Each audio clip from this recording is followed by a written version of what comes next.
Chapter 639. Su Qinghui. Why is he here? How much did he hear? Li Qianxue subconsciously frowned, but she stood there without moving. Su Qinghui had booked a plane ticket back to Lin City in the afternoon. He knew that Li Qianxue wouldn't go back so soon. After thinking about it, he decided to visit Li Qianxue before he left. After what happened yesterday, he knew how much Li Qianxue hated him now. But he couldn't help but want to see her again. Even if he didn't say anything, just looking at her was good enough. However, Su Qinghui didn't expect that he would see such a scene. Li Qianxue actually had a new suitor, a suitor who was only a few years older than her daughter. In fact, over the years, there had been many men who had expressed their admiration for Li Qianxue in the business world. But at that time, she was married. Now, Li Qianxue had divorced him. For the first time, Su Qinghui realized that if Li Qianxue wanted to, it was very likely that she could end her single life at any time. This was not a good feeling. He had a feeling that Li Qianxue was getting further and further away from him, and it was getting harder and harder to catch up with her. The moment Li Qianxue saw Su Qinghui, Wei Ting also saw him. As Li Qianxue's suitor, of course, he had found out about Li Qianxue's situation. He had seen Su Qinghui before. As a tech upstart, even if he didn't know much about the upper-class society of Lin City before, if he really wanted to, there was nothing he couldn't ask. What's more, Li Qianxue had previously announced that she was cutting off her mother-daughter relationship with Su Peixian. Wei Ting could casually investigate and he would be able to find out. Li Qianxue and Su Qinghui had been married for more than 20 years. No matter what the process was, they were divorced. Wei Ting's footsteps moved in Li Qianxue's direction without a trace. 1 step, 2 steps, 3 steps, he quickly stood next to Li Qianxue. Su Qingsang widened her eyes at the scene in front of her. She couldn't help but look at Hua Jinyao again. Hua Jinyao squeezed her hand and gestured for her to wait and see. Su Qinghui had come to see Li Qianxue, but now he didn't know what else to say. Li Qianxue's meaning was already very clear yesterday. No matter how much he said, it couldn't stop the two of them from drifting apart in the past 26 years. No, their hearts had never even been together. He looked at the young man who had boldly courted her. He was younger and braver than himself. He was able to chase her all the way to Rong City and openly express his feelings. In this regard, he was inferior to him. Su Qinghui had been very confident. He believed that as long as he persevered and made Li Qianxue understand his true feelings, sooner or later, she would be touched by him and forgive him. But now, he was suddenly a little uncertain. Could it be that before he could ask Li Qianxue to forgive him, she had already been with someone else? During the Mid-Autumn Festival, the temperature in Rong City wasn't low at noon. Su Qingsang was pregnant. After standing for a while, she felt unbearably hot. "Dad, why are you here?" Since Li Qianxue didn't speak, she could only speak first. "I came to see you," Su Qinghui said, but his eyes fell on Li Qianxue. "I've booked a flight this afternoon. I came to see you before I left." "Is that so? Do you want to go up and sit for a while?" Su Qingsang wasn't helping Su Qinghui, but she didn't really like Wei Ting, the man who suddenly appeared out of nowhere. She didn't quite agree with Wei Ting's decision to locate Li Qianxue's phone. No. Su Qinghui clearly saw Li Qianxue's expression change because of Su Qingsang's words. She didn't welcome him, so why should he continue to stay? "I'm just here to see you. I'll leave after I see you." It wasn't that Li Qianxue didn't feel Wei Ting standing beside her. She resisted the urge to retreat to the side and let Wei Ting stand beside her. She saw the sadness in Su Qinghui's eyes, and she did feel a sense of pleasure. However, this kind of emotion came and went quickly. Since Su Qinghui had nothing to do with her anymore, why should she care about his feelings? Whether he was good or bad, it was none of her business. Although it seemed refreshing to use another man to make Su Qinghui suffer, she disdained it. So after Su Qinghui turned around, she took a step to the side. Wei Ting quickly turned around and stood in front of her. Qianxue, did you just come back from shopping? Are you tired? Have you eaten? Why don't we go eat together? The series of concerned questions made Su Qinghui stop in his tracks. Resisting the urge to turn around, he slowly walked out of the neighborhood. He needed time to think about what to do next. Li Qianxue took a big step back and pulled a meter away from Wei Ting. Wei Ting, I've eaten. Sorry, you can go eat by yourself. She could have agreed to go eat with Wei Ting to deal a blow to Su Qinghui. However, she really disdained to do so. Wei Ting's face darkened. He looked at Li Qianxue with resentment. Qianxue, I came all the way here to find you. You're not even willing to have a meal with me. I've eaten. Then can you have dinner with me? Sorry, I have to accompany my daughter and son-in-law for dinner. Then we can eat together. Wei Ting looked in the direction of Su Qingsang and Hu Jinyao as he spoke. I believe your daughter and son-in-law won't mind, right? Su Qingsang frowned. When she met Li Qianxue's gaze, she shook her head rather rudely. I'm sorry, Mr. Wei, but I mind. Wei Ting didn't expect Su Qingsang to be so rude. Su Qingsang didn't look at him at all. She only looked at Hu Jinyao and Li Qianxue. Jinyao, Mom, let's go up. I'm so hot from the sun. Qianxue. Wei Ting was anxious and walked in front of Li Qianxue. He had a pitiful look on his face. Unfortunately, Li Qianxue was unmoved. I'm sorry, Mr. Wei. It's my private time now. Please leave. I won't. Wei Ting was very persistent, and Li Qianxue didn't stand on ceremony with him. She waved her hand. The security guard, who had been waiting to watch the show, finally had something to do. He stepped forward to block Wei Ting, and he could only watch Li Qianxue and Su Qingsang leave. When they went upstairs, Su Qingsang asked Hu Jinyao to bring the things back to the room. She followed beside Li Qianxue, unable to hide the gossip on her face. Mom, you and Mr. Wei. Li Qianxue looked at Su Qingsang and was a little helpless. Don't talk nonsense. I have nothing to do with him. Really? But he said he wanted to chase you. You'll believe him. Li Qianxue was no longer an ignorant little girl. She wouldn't believe Wei Ting's words. Maybe it's because I didn't treat him well the first time we worked together. I don't know why he made up his mind and insisted on pestering me. It means that you're infinitely charming, Mom. Su Qingsang's eyes were full of teasing. All right, let's not talk about him. Anyway, I have no chance with him. Mom, actually, I think so. How could he be sincere? You can actually observe him before making a decision. How? Li Qianxue didn't have that intention at all. Even if she had that intention, it wouldn't be towards Wei Ting. Do you know how old he is this year? I'm nearly 20 years older than him. Tell me, what does he love about me? My mom is so good. No matter where she is, she deserves to be loved. Just coax me. Although Li Qianxue said that, she was in a good mood. As for Wei Ting, she really didn't think that there was any possibility between the two of them. In the following time, Li Qianxue continued to accompany Su Qingsang. When Su Qingsang went to work, Li Qianxue used the computer at home to deal with some business matters.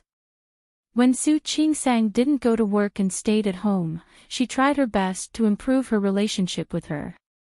A few times, she even pulled Su Qingsang to sleep with her. However, when she went out with Su Qingsang, she would always run into Wei Ting. Rather than saying it was a chance encounter, it was more like an opportunity that he deliberately created. Li Qianxue didn't like Wei Ting and thought that it was impossible for her to be with him. However, she couldn't do it if she wanted to forcefully chase him away. After all, the two families still had a relationship. This caused her to not have a good face every time she saw Wei Ting, who appeared in front of her with a mischievous smile. However, Wei Ting seemed to have a grudge against her. The more she didn't give him a good face, the more he liked to stick to her. After these few days, Su Qingsang could more or less tell that it didn't seem like Wei Ting just wanted to play. However, all of this depended on Li Qianxue's own intentions. Su Qingsang didn't participate or give any opinions. She believed that Li Qianxue could handle these matters well. 10 days later, Old Master Li returned to Lin City. Li Qianxue also decided to go back. Although Su Qingsang was very reluctant, she had no choice but to accept reality. At Rome City Airport, Su Qingsang and Hu Jinyao sent Li Qianxue back to Lin City. Li Qianxue was also reluctant, but there were 2 contracts waiting for her to negotiate in Lin City. If she really wanted to relax, she could only wait for Su Yusin to graduate and come back to lighten her burden. Qingsang, you must take good care of yourself. I know. Su Qingsang nodded. Her eyes were a little hot. Mom, I don't want you to go. Silly girl. Li Qianxue blinked her eyes and suppressed the urge to cry. You're going to be a mother, so you can't be like a child anymore. You're pregnant now, so you're not like usual. Remember to take good care of yourself.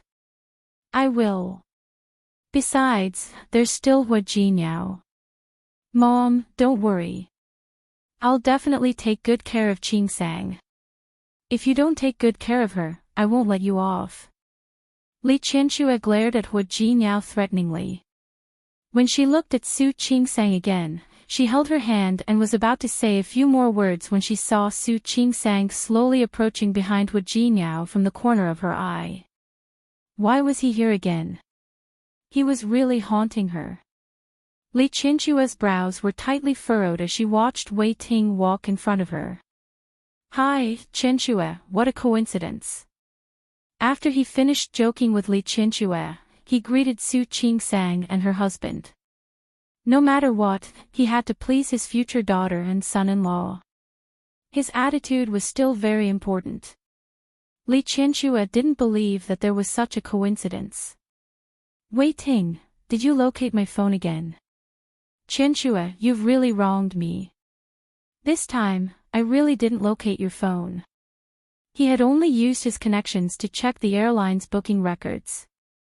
After all, he didn't believe that Li Qianxue would stay here forever. Since she had to go back sooner or later, she naturally needed to book a plane ticket. How smart was he?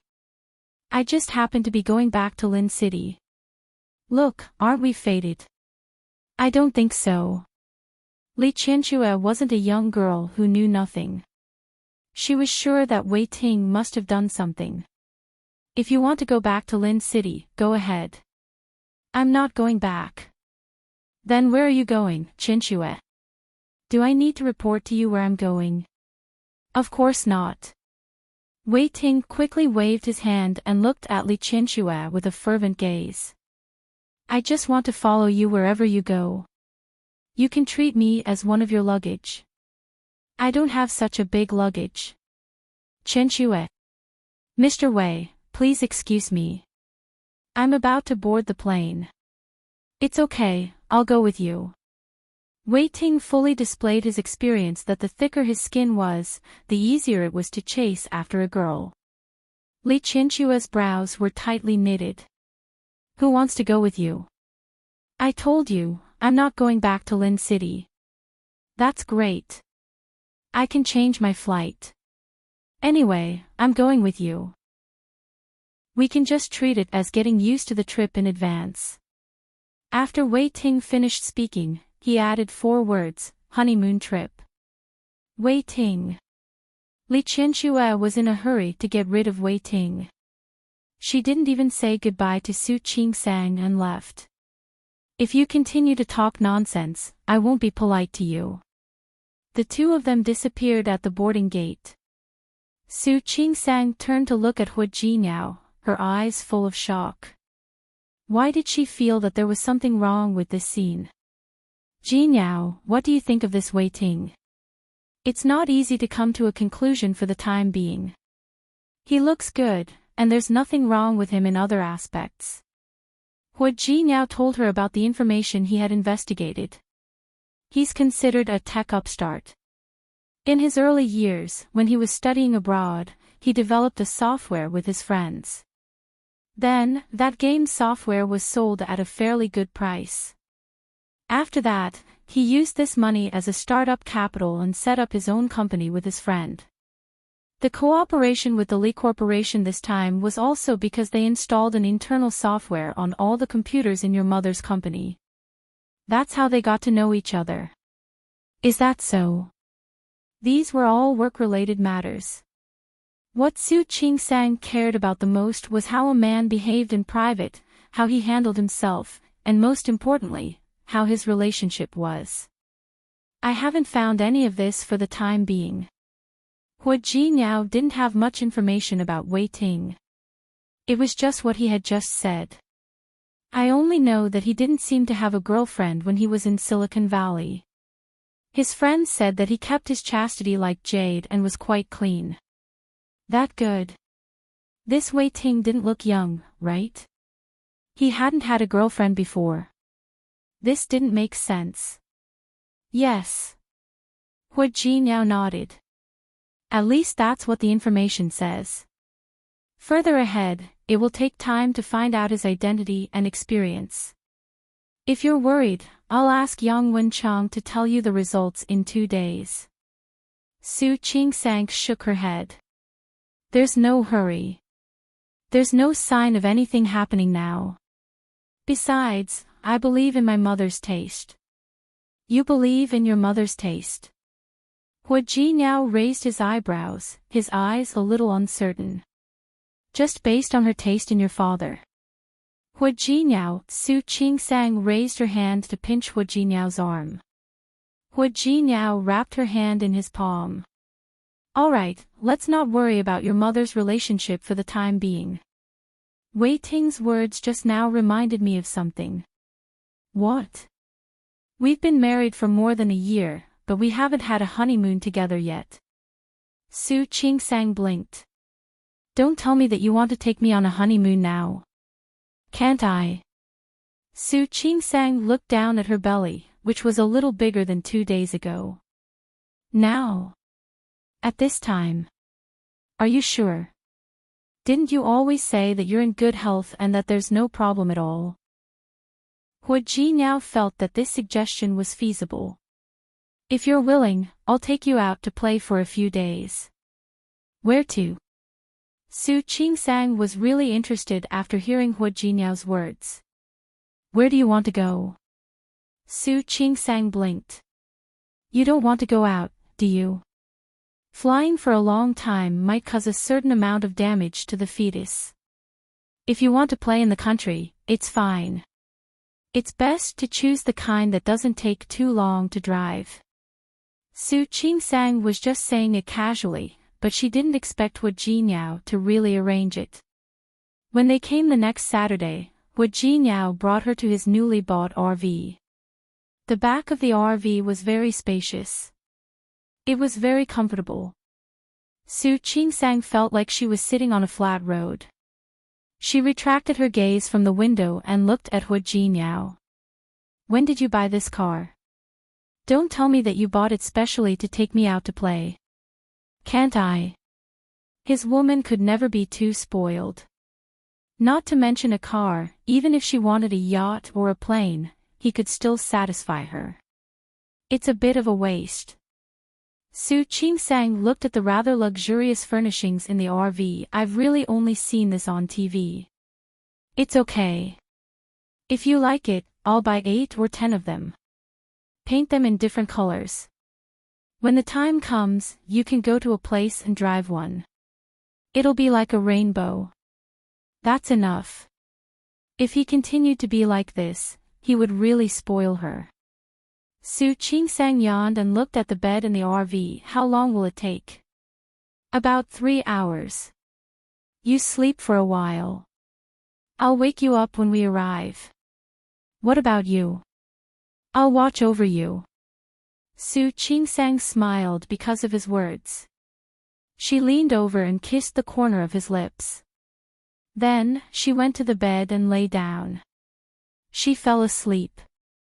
Hu Jinyao took out his notebook and began to deal with work. 3 hours later, Su Qingsang woke up after a good sleep. When she got up, she found Hu Jinyao sitting by the bed and looking at her. You're awake. We just arrived. We arrived. Su Qingsang sat up and looked out of the car window, but she found that she could see nothing but a white wall. Don't look. If you want to see, get out of the car. This is the parking lot. Su Qingsang nodded. Then wait for me. I'll change and tidy up. Okay. Hu Jinyao waited for Su Qingsang to get out of the car together. Only then did Su Qingsang realize that there was a 3-story villa in front of her. There were many kinds of flowers planted in the yard at the entrance, which looked quite beautiful and exquisite. She turned around and was about to talk to Hu Jinyao when she saw a car driving past on the road outside the villa. The open window allowed her to see the person sitting inside. Chapter 640. The car sped past in a flash. Su Qingsang looked at the familiar profile and subconsciously raised her foot to catch up with it. Before she could catch up, Hu Jinyao had already held her waist. What's wrong? Slow down. I think I saw a Mengwan. Su Qingsang looked at the silhouette of the car that sped away. She had a feeling that the side profile of the face sitting in the car belonged to Shi Mengwan. But shouldn't Shi Mengwan be in Lin City at this time? Moreover, she seemed to have seen another figure in the car. It looked like the back of a man. Shi Mengwan would be with a man. Shi Mengwan. Hu Jinyao glanced in the direction of the car. You must be mistaken. By the way, you still haven't told me where we are. Qingqing in the neighboring province. Su Qingsang nodded. She knew about Qingqing. It was next to the province where Rong City was located. It took about 3.5 hours to drive from Rong City. Qingqing had a deep cultural heritage, and later on, it developed very well. It could be considered a city that was both ancient and modern in the east. It was a 3-hour drive from Rong City, but it was still in the south and north of Lin City. Shi Mengwan was video chatting with her 2 days ago. How could she be here? Maybe I'm seeing things. Su Qingsang decided to call Shi Mengwan later. Her decision to come here was also temporary, so Shi Mengwan still didn't know. Everything about leaving Lin City with Hu Jinyao and coming to Rong City was great, except for the fact that she had to be far away from her family and friends. It made her feel a little lonely. At the same time, behind the extended Bentley that had just left, Shi Mengwan looked at Zhang Haoze, who was on the phone. There wasn't much of a smile on her face. She turned her eyes away from him. The environment of this villa was especially good, and it was also close to the city. The name was even more pleasing to the ear. It was called Cherry Blossom Manor. The people who developed this place had planted a large patch of cherry blossoms according to the latitude and climate of this place. There were cherry blossoms on both sides of the road. When spring came, cherry blossoms would fall on both sides of the road. It was very beautiful. Unfortunately, Shi Mengwan came at the wrong time. It wasn't the season for cherry blossoms. She couldn't see the cherry blossoms, and even if she could, she wasn't in the mood to appreciate them.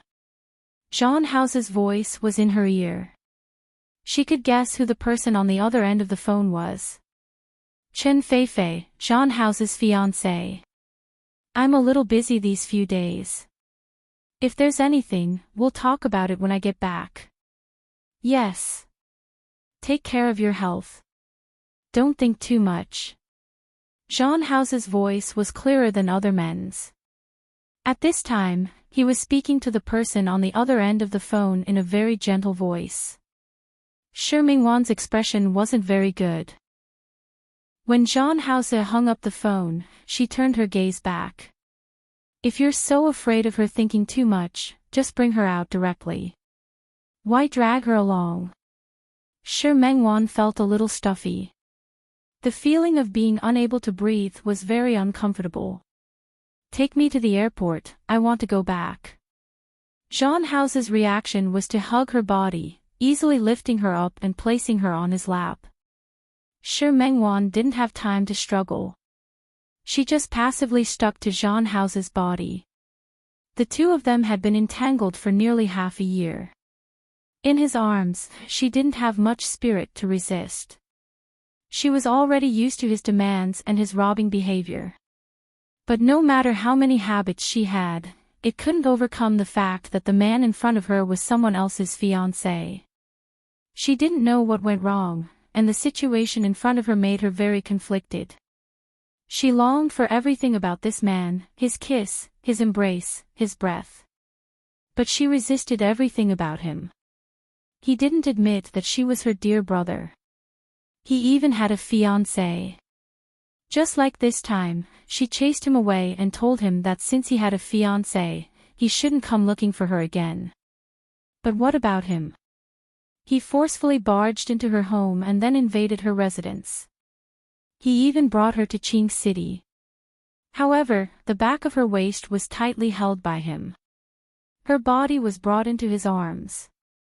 Very quickly, her lips were blocked by Zhang Hao, and she couldn't say a word. She frowned slightly. She couldn't be more familiar with the facial features of the person in front of her. Even if she closed her eyes, she could still picture the other party's appearance in her heart. But this man didn't belong to her, at least, her lips suddenly hurt. Her absent-mindedness made the man unhappy, and he bit her lips hard. When she came back to her senses, Zhang Hao was staring at her face. His slightly narrow eyes had a gloominess that she couldn't understand. Before she could react, his hand had already reached for the hem of her clothes. The dark glass in the middle of the car had already risen. The driver in front couldn't see what they were doing behind. Shi Mingwan didn't want him to succeed in such a place, so she held his hand with both hands. Zhang Hao. She suddenly called his name very seriously. Zhang Hao stopped what he was doing and looked at her silently. Are you going to be like this forever? While coaxing his fiancée, he imprisoned her, grasped her weakness, and didn't let her leave. At this moment, her brows were filled with melancholy that couldn't be hidden. She was clearly such a beautiful person, but now, her face was filled with melancholy. Tell me, Zhang Hao, are you going to be like this forever? He wanted to be like this, but she didn't want to continue. She had persisted until now, but she still couldn't make up her mind to leave Zhang Hao's side. She was just hoping that one day, Zhang Hao would remember that she was the little sister that he swore to love for the rest of his life. She waited for him to remember that he was the dear brother that she had made up her mind to always rely on. They used to depend on each other, and they used to be inseparable. But she lost him, and when she found him, he forgot who he was. That pair of eyes was too sad. Zhang Hao didn't want to look at her anymore.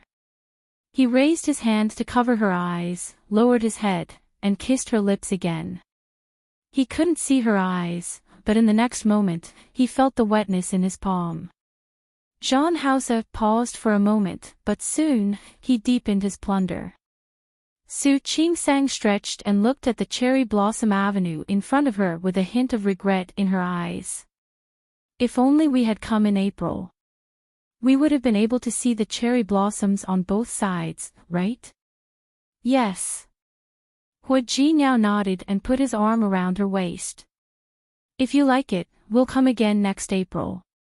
This villa was one of the best in the area, and there were 2 more villas inside. Those 2 villas took up the largest area. They were booked as soon as they came out, and this villa had the best location. Because not only could they see the Cherry Blossom Avenue in front of them, but they could also see the largest inland lake in the city behind them. He had built a garden on the side of the lake.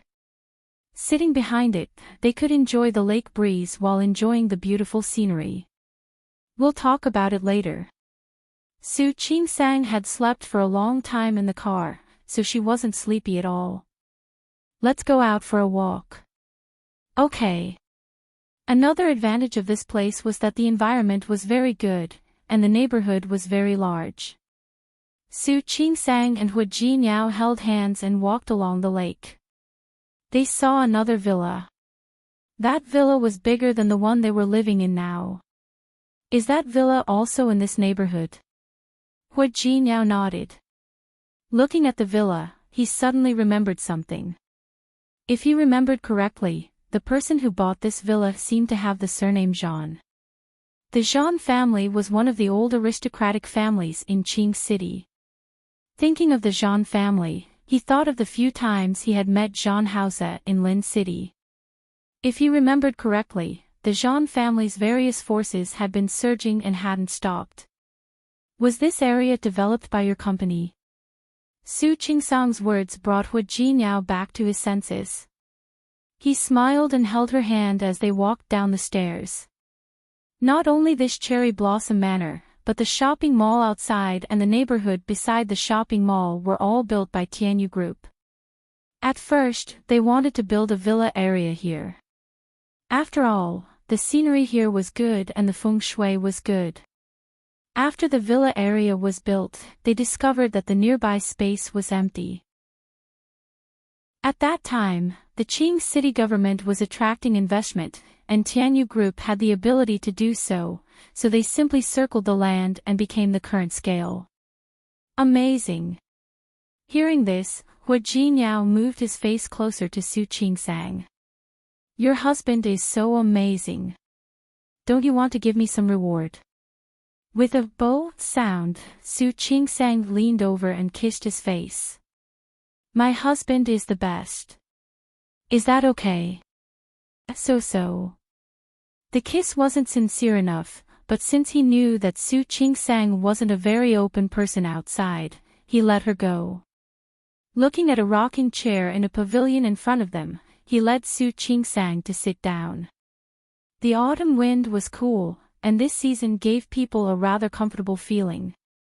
This area was built by Tianyu Group. What about Lin City? Su Qingsang had forgotten to ask about this. Why did you go to Lin City back then? Also, why were you in the hospital that day? Li Junxing received a transfer order to be the mayor of Lin City. He told me that this was an opportunity. However, our company had originally planned to open a branch in Lin City. There were a few projects that had already been set to start at that time. As for why I appeared in the hospital that day. When I went to inspect the construction site, a worker happened to have acute appendicitis. That day, Yang Wenchang drove my car for maintenance. I sent that person to the hospital myself. Unexpectedly, because he wasn't very familiar with the hospital, Wu Jinyao, who was about to leave after paying the fee, settling the worker down, and calling his family members, went in the wrong direction. So that's how it is. Su Qingsang thought about it and found it a little unbelievable. In that case, I have to thank that worker in your company. If he hadn't suddenly had acute appendicitis, we wouldn't have had the chance to meet, right? Not bad. Hu Jinyao nodded. Su Qingsang smiled and leaned her face against his chest. It's so comfortable here. Yes. If you like it, we can come a few more times next time. Okay. Su Qingsang nodded. She really liked it here. Closing her eyes, she could smell the osmanthus flowers in the air. Are osmanthus flowers planted here? Yes. There are a few osmanthus trees in front. I'll take you to see them later. Okay. Su Qingsang found that Hu Jinyao's choice of place was very satisfactory. She was pregnant now and a little lazy.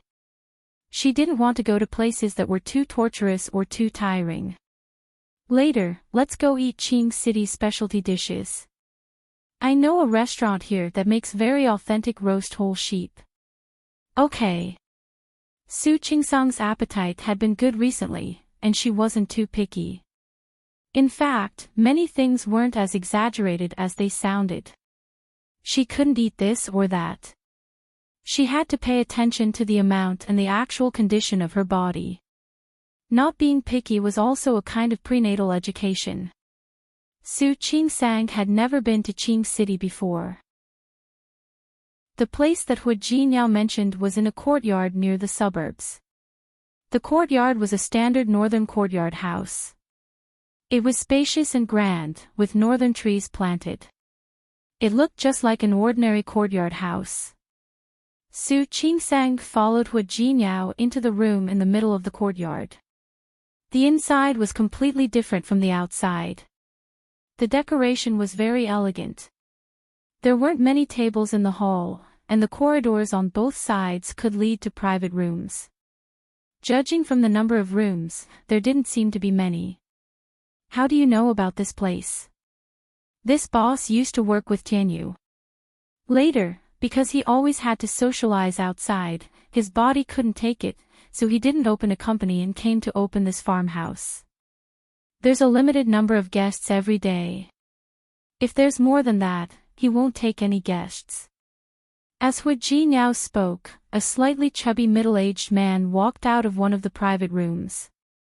When he saw the two of them, he quickly stepped forward and extended his hand to Hu Jinyao. President Hua, how rare. You actually have time to come here.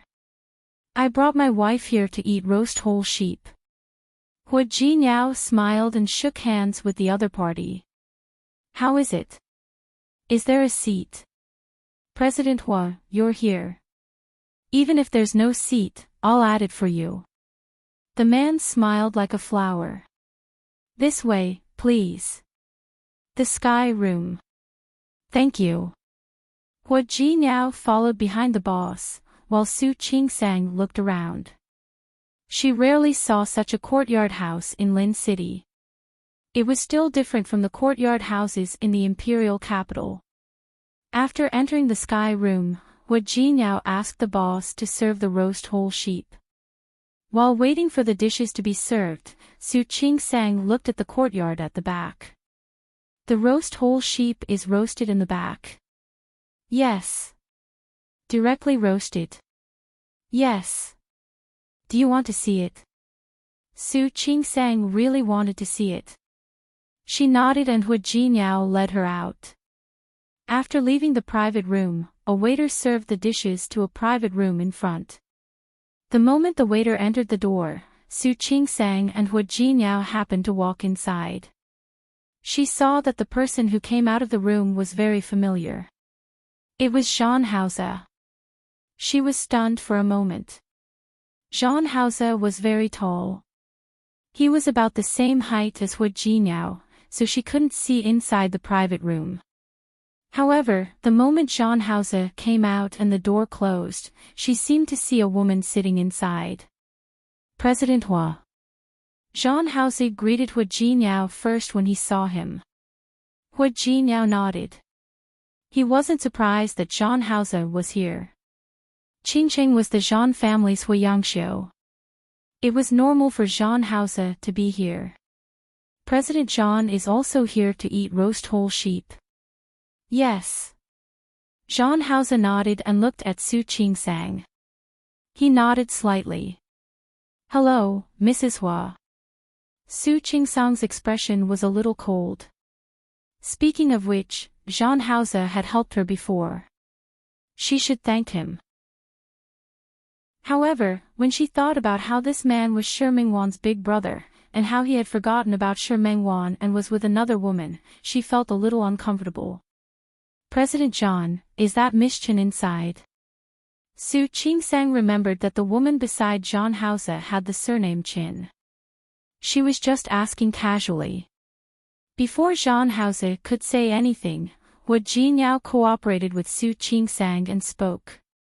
Speaking of which, our company has worked with the Chin family before. If it's Miss Chen, why don't we go together? No.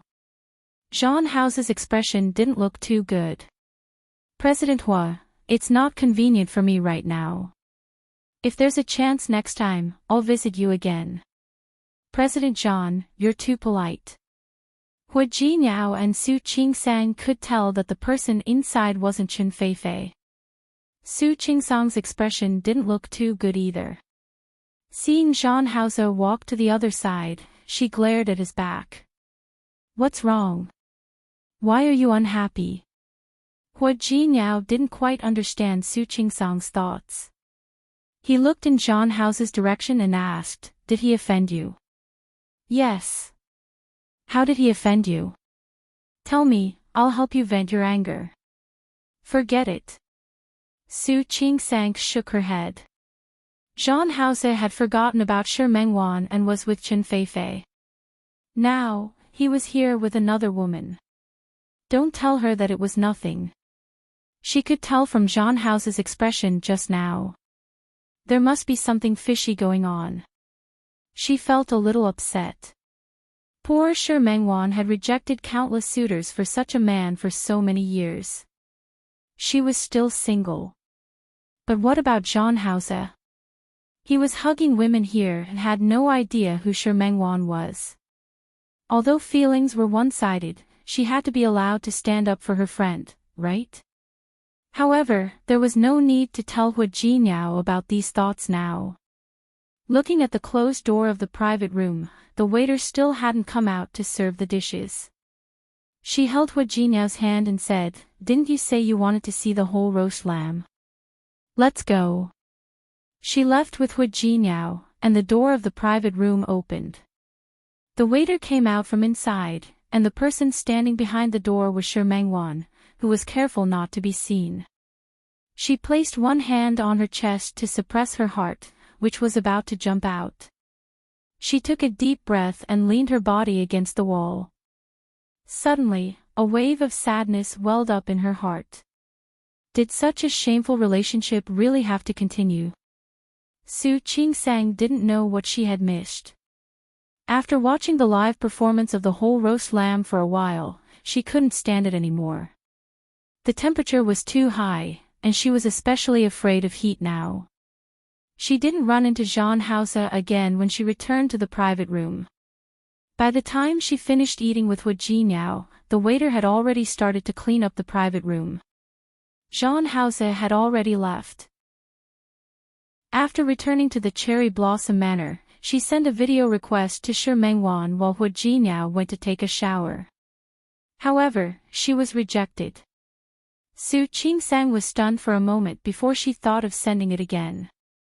Shi Mengwan had already taken the initiative to call. Qingsang. Mengwan, is it not convenient for you now? Yes, a guest came over. She's going to look at clothes now. I'm going to measure her later. There's still a guest at such a late hour. This person is too insensible. Doesn't she know that you need to rest? Su Qingsang's tone was filled with heartache. Shi Mengwan didn't reply. She was just saying it. It wasn't that she didn't know Shi Mengwan's workaholic personality. It's okay. I'm used to it. How have you been? I'm fine. Now the child is making trouble for me. He could even eat now. By the way, guess where I am now? Where are you? Shi Mengwan already knew, so her tone wasn't surprised. I'm in Qing City. You didn't expect it, did you? Su Qingsang didn't hear anything wrong in Shi Mengwan's voice. After all, she couldn't see the other party's expression through the phone. Hu Jinyao took me to eat roast whole lamb tonight. It tasted really good. Mengwan, come over next time. Let's do it again. Okay. Shi Mengwan nodded and looked at the man who had just come out of the bathroom. Why did you think of coming to Qing City? Su Qingsang noticed that Shi Mengwan used the word come, but she didn't think in that direction. Hua Jinyao said that my mother left. He was afraid that I would be bored at home, so he took me out for a walk. He said it was like a honeymoon. That's great. Shi Mengwan smiled, her eyes filled with pure envy. How many people in the world could be as lucky as Su Qingsang? She met a man who liked her, doted on her, protected her, and held her in the palm of his hand. Mengwan. Su Qingsang suddenly changed the topic, and her tone became serious. Yes. Well. Su Qingsang wasn't good at this kind of thing, but thinking of Zhang Hao's reaction today, she was really worried for her good friend. You still think about your dear brother. Don't you think about other men? On the other end, Zhang Hao had already walked behind Shi Mengwan. Her heart skipped a beat, and she forced her voice to remain calm. Why are you talking about this? Su Qingsang rarely mentioned this in front of her. This was a rare tacit understanding between the two sisters. I just think that you should try to let it go. After all, the beautiful relationship in your heart as a childhood sweetheart might have long been forgotten by the other party. Moreover, so much time has passed. The person from back then might not be the person from back then. Haven't you ever thought about it? Perhaps what you're stubbornly pursuing is just an unwillingness in your heart. Or a fantasy. In fact, that man might already be married. He might even have a child. Or perhaps, he is lacking in other aspects. Qingsang. Mengwan, listen to me. I know what you're thinking, and I've always respected your determination to wait. But I feel that whether it's waiting or looking forward to it, it should be placed on someone who's worth it. For those who can't bear to part with it, there's really no need to waste your feelings. That would only increase your pain and emptiness. In silence, Shi Mengwan's body was pulled into Zhang Hao's arms. She almost threw the phone in her palm. Mengwan. Qingsang, stop talking. I know everything. Everyone understood the logic, but it was too difficult to do it. Especially, Zhang Hao's hands had already reached into her collar. His lips, with a slight warmth, landed on the back of her neck. Shi Mengwan trembled and couldn't help but take a step forward, but she couldn't get rid of Zhang Hao's hands. He brought her back into his arms. She couldn't help but let out a soft cry. Mengwan. What's wrong? I'm fine. You're not angry, are you? Don't be angry. I really just think that it's not a good idea for you to wait endlessly like this. Chapter 641. Su Qingsang didn't want to interfere with Shi Mengwan's feelings, but she really felt that Zhang Hao wasn't worth Shi Mengwan waiting for. Let's not talk about the fact that he brought a woman out to eat alone today, which might not be a big deal. However, it was a fact that Zhang Hao and Chen Feifei were engaged. On the way back today, she also asked Hua Jinyao about it, and he briefly told her some things. The Zhang family's situation was even more complicated than the Hua family's. The Hua family still had old Master Hua, although Hua Mingmei and Hua Mingliang had their own ideas. However, whether it was old Master Hua or Hua Mingguang, they could suppress them. The company was divided into different departments, and everyone had their own things to do. Hua Jinyao alone could suppress those people. But the Zhang family's current situation was very complicated. Not to mention that Zhang Hao didn't have that kind of feelings for Shi Mengwan, he had completely forgotten about Shi Mengwan. Even if he hadn't forgotten, if he really got together with Shi Mengwan's life wouldn't be too good. Thinking of this, Su Qingsang became more and more worried. Mengwan, for some people, the environment is too complicated, and the experience of growing up is also very complicated. If you continue like this, I think it will be very hard for you. Shi Mengwan was still so young. There was no need for her to waste her time on Zhang. It wasn't like she wasn't wanted. There had been too many people pursuing her over the years. Not to mention others, Hua Jinyao's childhood friend Wan Xianying was also not bad. The important thing was for her to learn to let go of the past, accept other men, and welcome a new life. Silence. Just as Shi Mengwan was about to speak, Zhang arms were already around her waist. She took a deep breath and forced herself not to reveal any flaws. I got it. Thank you, Qingsang. Why are you being so polite with me? Su Qingsang really wanted Shi Mengwan to be happy. Mengwan, find a good, right man. You deserve it. Shi Mengwan didn't say anything.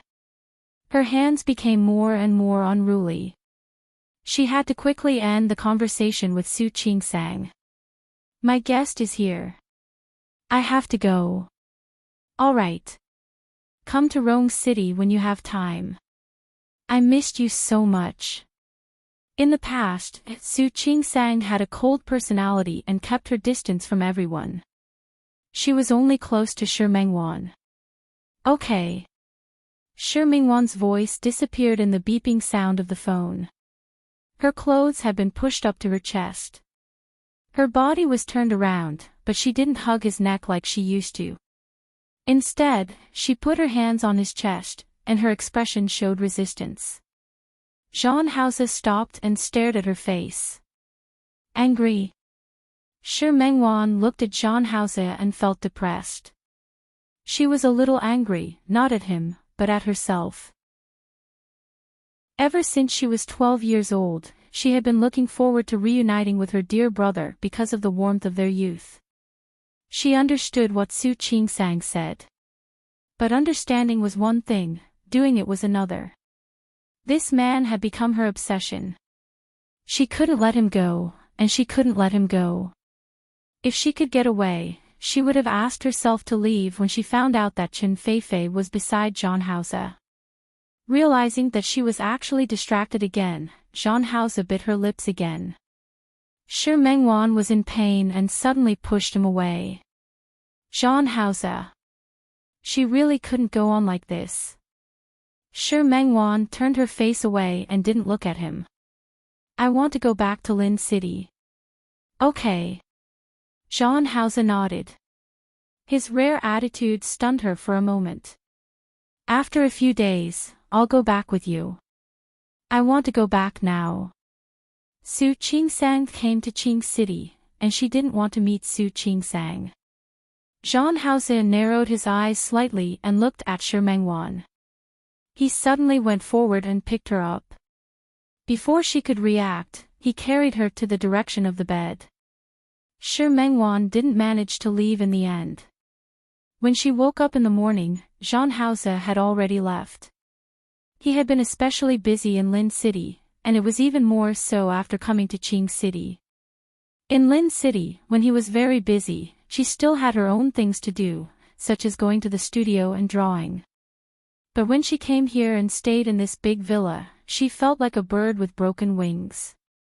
After getting up, she wasn't in a hurry to go downstairs for breakfast. Shi Mengwan casually put on a coat and went to the balcony. From here, she could see the lake at the back. The scenery was quite good. Not long after she sat down on the sofa, she actually saw Su Qingsang. Shi Mengwan was shocked. She wanted to stand up without thinking, but she felt that her movements were too big. She was on the second floor now. Su Qingsang and Hua Jinyao were walking by the lake in the distance. When she saw the two of them walking in this direction, she was so shocked that she quickly got up and entered the room. She drew the curtains and stood by the curtains to look downstairs. Su Qingsang had already shown signs of pregnancy, and her lower abdomen was slightly bulging. She was wearing a pregnant dress, and her face was filled with a warm and satisfied smile. Hua Jinyao walked beside her, and the two of them whispered to each other from time to time. She was thinking too much. Su Qingsang wouldn't notice this side at all, much less discover her. The smile on Su Qingsang's face made Sure Mengwan envious. Her hand holding Hua Jinyao's made her yearn even more. She and Zhang Haoze couldn't even appear in front of everyone. He had a fiancée. No matter when, the woman standing in front of him wouldn't be her. Shi Mingwan's mood fell to the bottom of the valley. She couldn't recover from that strange feeling. Her body was hugged by someone. Zhang Haoze was actually at home today.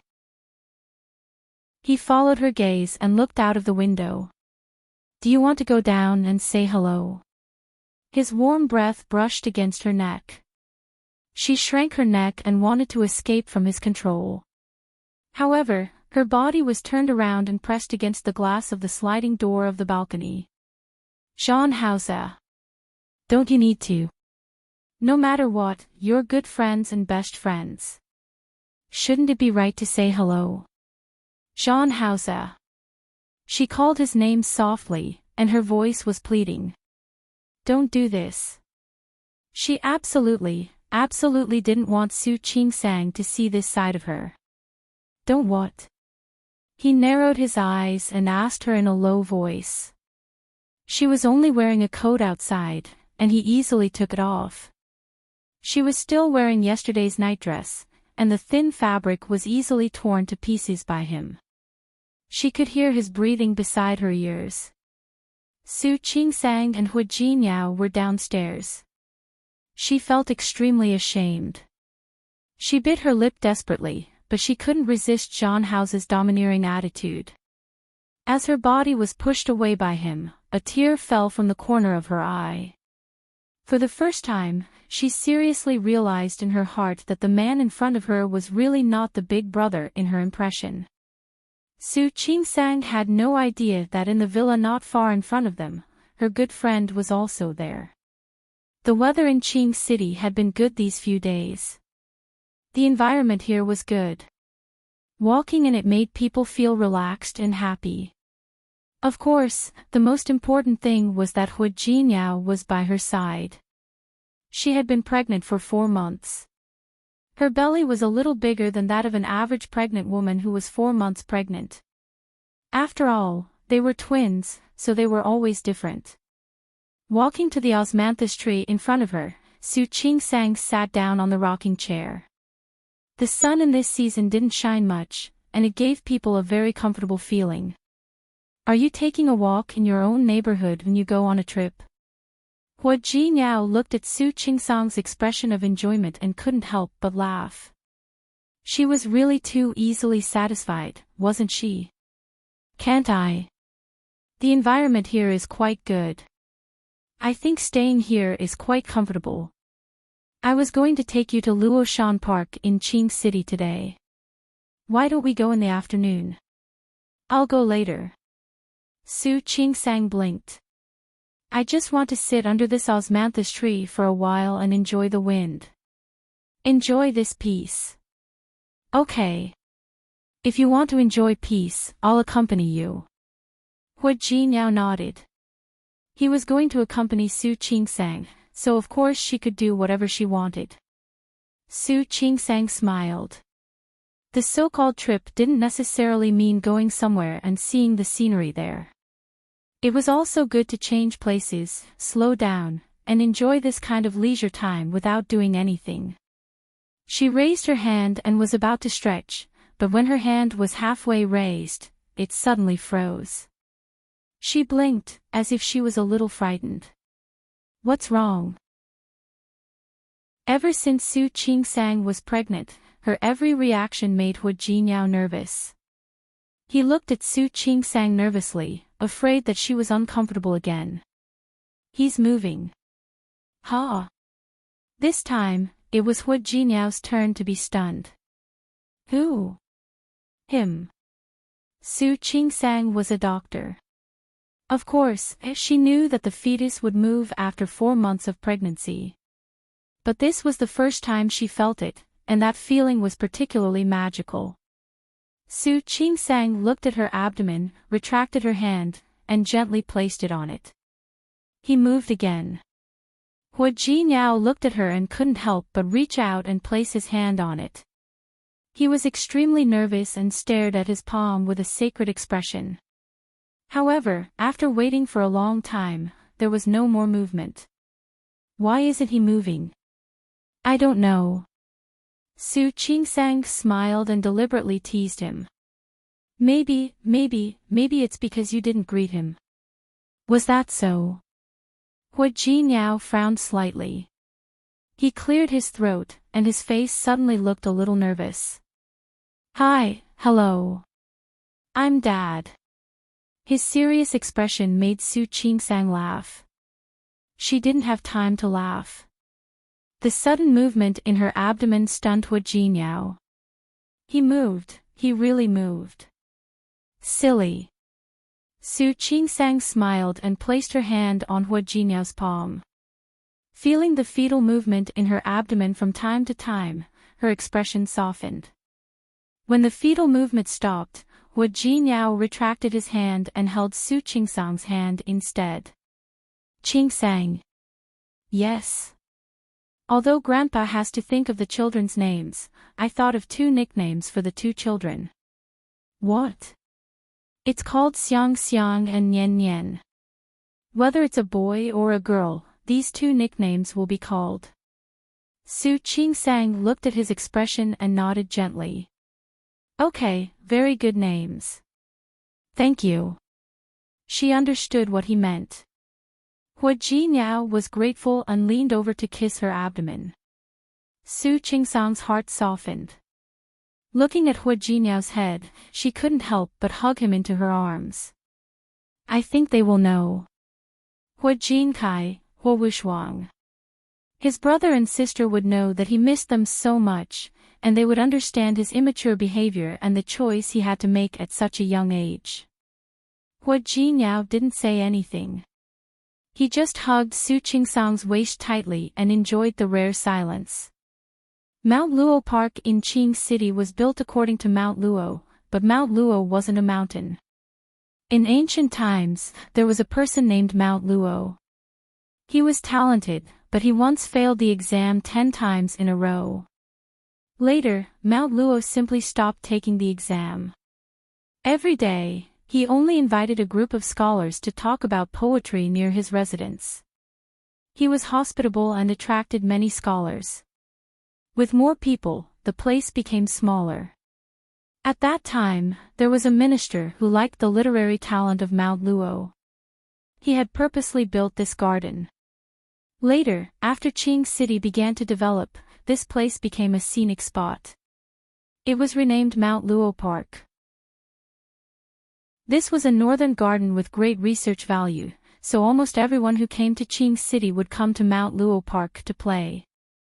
Su Qingsang had seen many gardens in Jiangnan, but she had rarely seen a garden with such a northern style. This was the first time. Su Qingsang and Hua Jinyao entered Mount Luo Park together. Because it wasn't a weekend, there weren't many people here. There was a maple forest in Mount Luo. The maple leaves would only turn red in about half a month. At that time, there would be a lot of tourists. Su Qingsang and Hua Jinyao walked hand in hand on the bluestone path. The environment here is really good. Of course it's good. Hua Jinyao introduced it to Su Qingsang in a low voice. Qing City has many very famous scenic spots.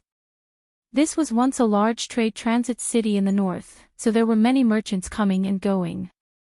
There are also a few antique ancient cities here.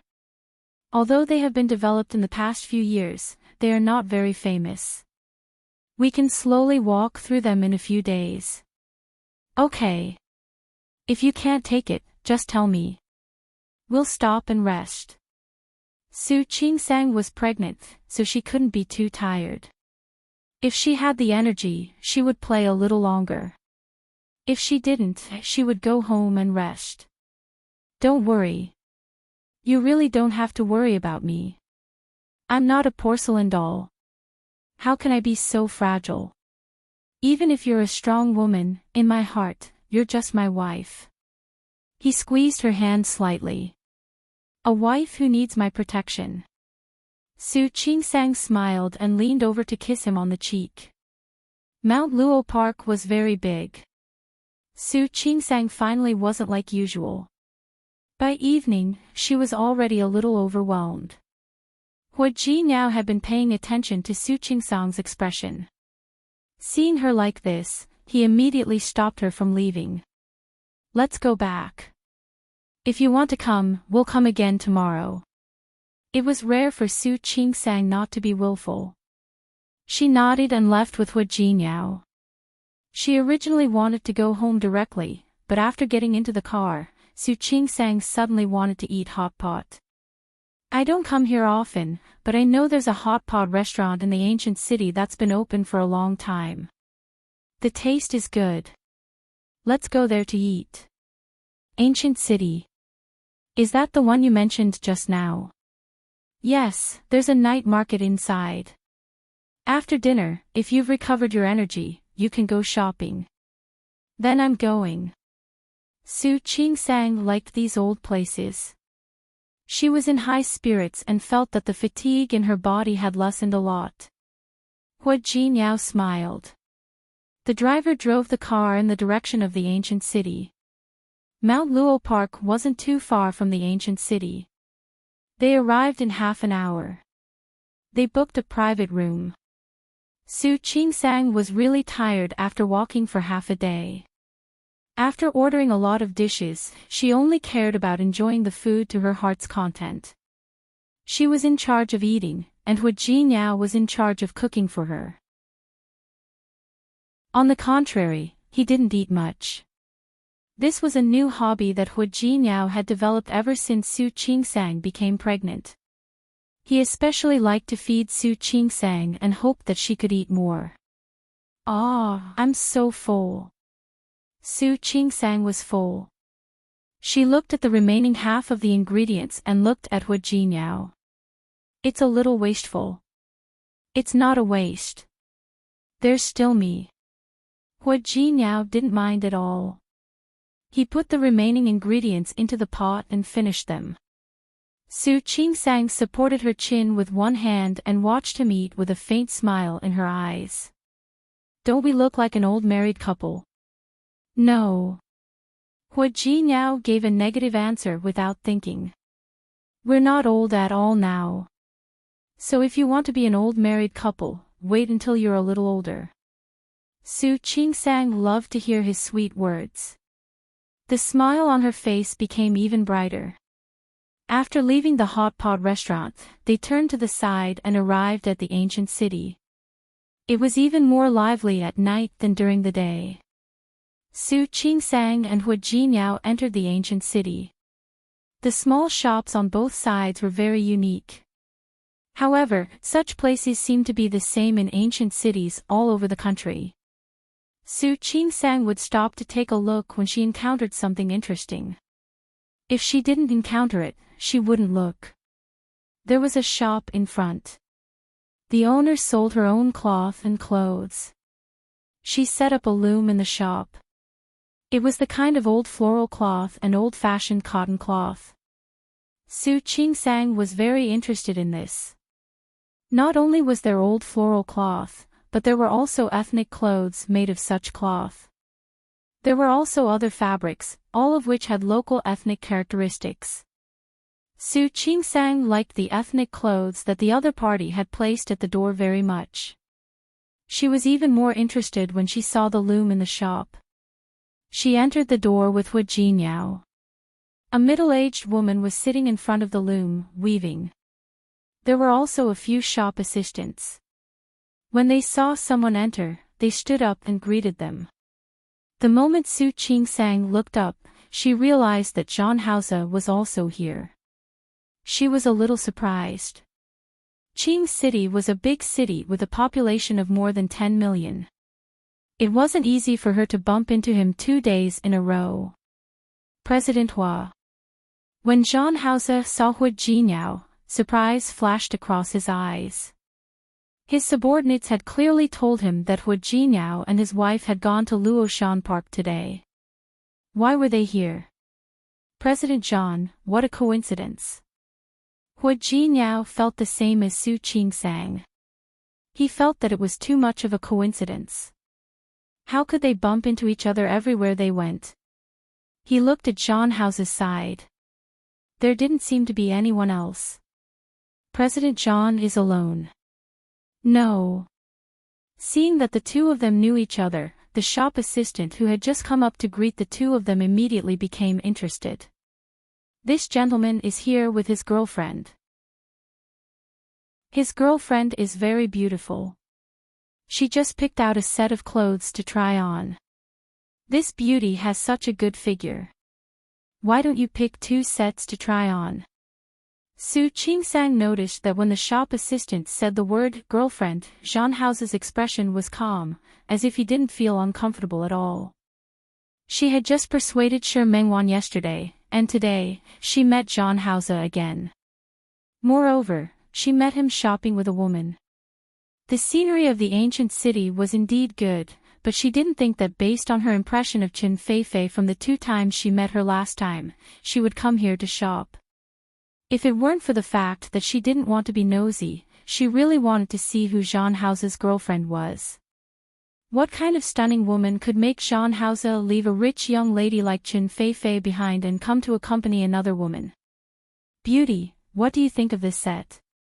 The shop assistant brought over 2 sets of ethnic clothes, her face full of encouragement. These are all designed and made by our shop ourselves. We're the only shop in the entire Qing city. We've all applied for copyrights. Beauty, you're so beautiful. Why don't you try it on? Okay. Su Qingsang didn't refuse. Although she was pregnant now, this set of clothes was loose, so she should be able to wear it. Most importantly, she had a good friend who was a fashion designer. These ethnic clothes with characteristics and personality were all Shi Mengwan's favorite. She could buy a few sets and send them back to Lin City for Shi Mengwan. Su Qingsang took the clothes and was about to walk towards the fitting room, but the shop assistant signaled her to wait. At this time, another shop assistant had already walked to the door of the fitting room. The 2 beauties inside, have you tried on the clothes? I just came in. I'm not done yet. There was a response from one of the rooms, but the other was silent. The shop assistant couldn't help but glance at Zhang Hao. Because there were many people coming and going in a shop like theirs, when there was a lot of traffic, many people would take it away without trying it on, so there were only 2 fitting rooms. The gentleman's girlfriend had been in for a long time, but she didn't answer. Sir, your girlfriend has been in for a long time. Why isn't there any movement? Zhang Hao glanced at the shop assistant, then at Su Qingsang. His expression didn't look too good. My girlfriend takes a long time to change. Is there a problem? No problem, no problem. Zhang Hao's gloomy expression made the shop assistant a little scared. She didn't dare to rush him anymore. Su Qingsang smiled and didn't mind. It's okay. I'll wait a while. As she spoke, she looked at Zhang Hao. President John, there's no need to be in a hurry. We're just here to stroll around. There's no hurry. Hu Jinyao stood at the side and narrowed his eyes at Zhang Hao. His sharp intuition told him that there seemed to be something wrong with Zhang Hao today. He took a step forward and stood in front of Su Qingsang, looking at Zhang Hao. Speaking of which, it's really fate that we can meet President John twice in 2 days. However, I'm surprised that President John has the time to come to a place like the ancient city to play. If I remember correctly, President John should have a lot of work to do now, right? You're welcome. Business is endless. Just like President Hu, didn't you also put aside your work to accompany your wife out to play? Indeed. Hu Jinyao smiled. Then, can I look forward to the good news from President John? I think President John won't mind buying me a drink when the good news comes, right? Of course. Jean House's expression didn't change, and his face was full of calmness. The shop assistant looked at the two of them and couldn't help but ask Su Chingsang if she still wanted to try on the clothes. Chapter 642. Hua Jinyao and Su Chingsang both looked at Jean House. Jean House's expression was rather calm. My girlfriend isn't feeling well today. I'll go and take a look. Excuse me. Go ahead. Hua Jinyao looked at Jean House meaningfully. The shop assistant didn't stop him. Jean House glanced at Su Chingsang and entered the fitting room. Su Chingsang felt that Jean House's reaction was a little strange today, but she didn't know him well, so she didn't know if he had always been like this, or if he was acting like this when he saw them. At the same time, a customer from another room came out. Su Chingsang picked up the clothes, glanced at Hua Jinyao, smiled at him, and went in to try on the clothes. Hua Jinyao gave her a doting look. He signaled her to hurry and change. He was also looking forward to seeing her in such a national costume. In another fitting room that was separated by a wall, Shi Mengwan had already put on the national costume. But she leaned against the wall and didn't have the courage to walk out. She never thought that because she was in a bad mood, she would be dragged out to the night market in the ancient city by Jean House and meet Su Chingsang. It was such a coincidence that they entered the same store. Yes, she was a fashion designer, and Su Chingsang was her best friend. The two of them were very similar in some aspects. For example, what they liked to eat and where they liked to go. Including their favorite style of clothing. She was a fashion designer, and this kind of store could give her the most inspiration. Similarly, if Su Chingsang, who was in Qing City, passed by such a shop, she would definitely come in and take a look. She didn't hear Su Chingsang's voice until she finished changing. She had planned to go out, so she had to stay in the fitting room. When she heard that Jean House wanted to come and take a look, her heart was in her throat. But when Jean House knocked on the door, she had to open the door and let him in.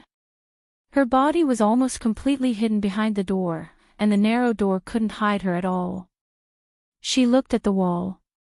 Even though she knew that Su Chingsang was in the fitting room next door, she was afraid that Hua Jinyao would see her.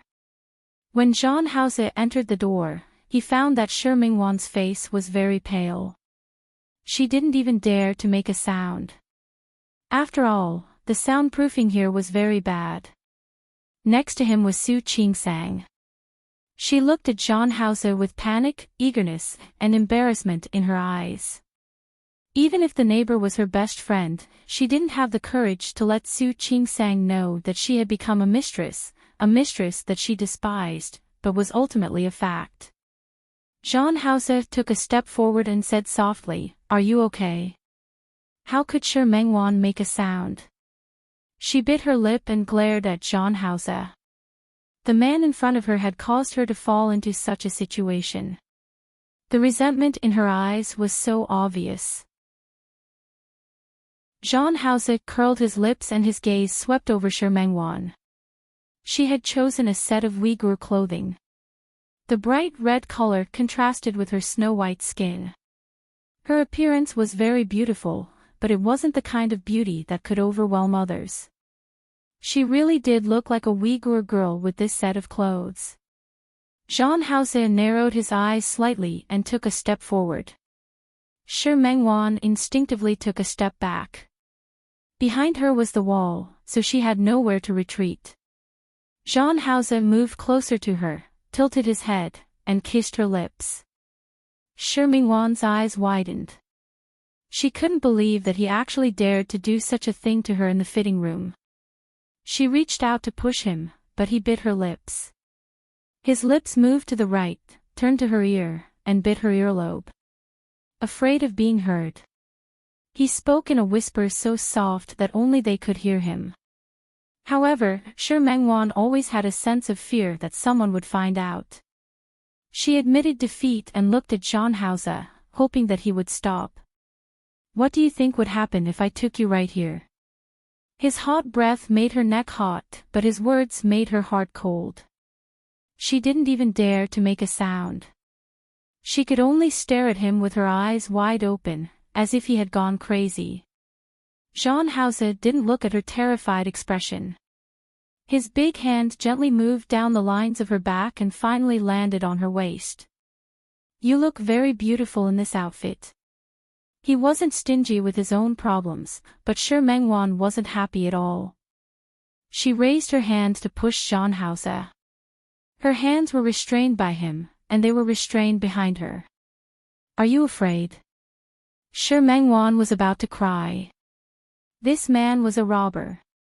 That's enough. She didn't dare to make a sound. She could only speak silently, her eyes full of accusation. Zhang Haoze saw the anxiety in her eyes.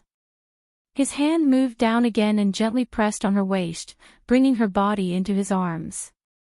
If you don't want me to want you here, then beg me. Shameless. Shi Mengwan refused, but in the next second, Zhang Haoze actually reached out to the hem of her clothes. I beg you. Shi Mengwan sucked in a breath of cold air. She was really afraid of him, afraid that he was serious. She hadn't forgotten the sensational dressing incident last year. She definitely didn't want to become the female lead of such an incident. Your begging really doesn't have any sincerity. Zhang Haoze changed sides and kissed her neck. Like a vampire, he bit her neck lightly.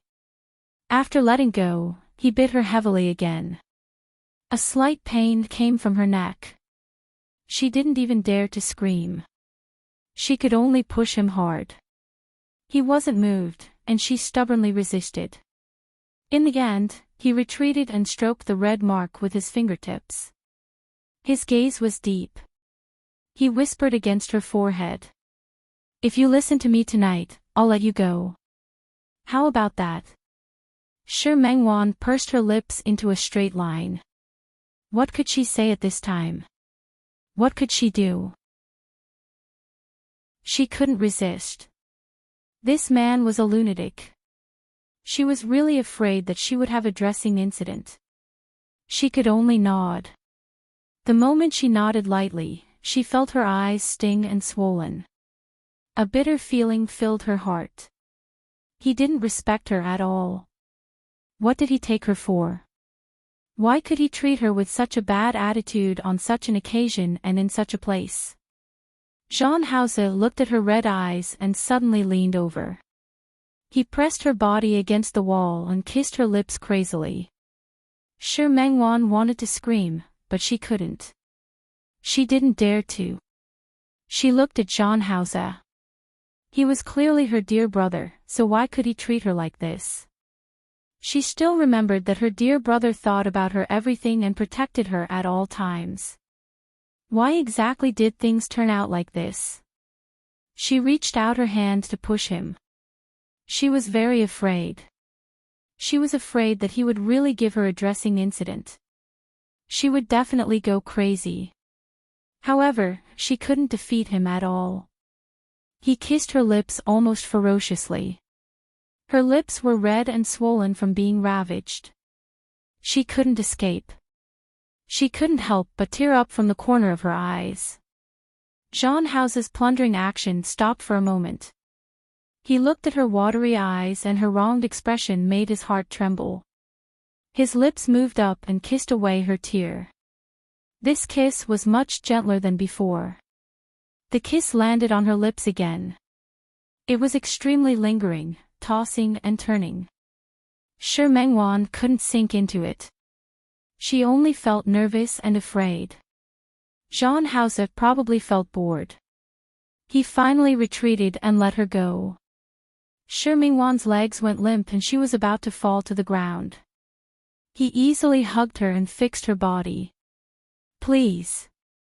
Shi Mengwan believed that he could understand her silent plea.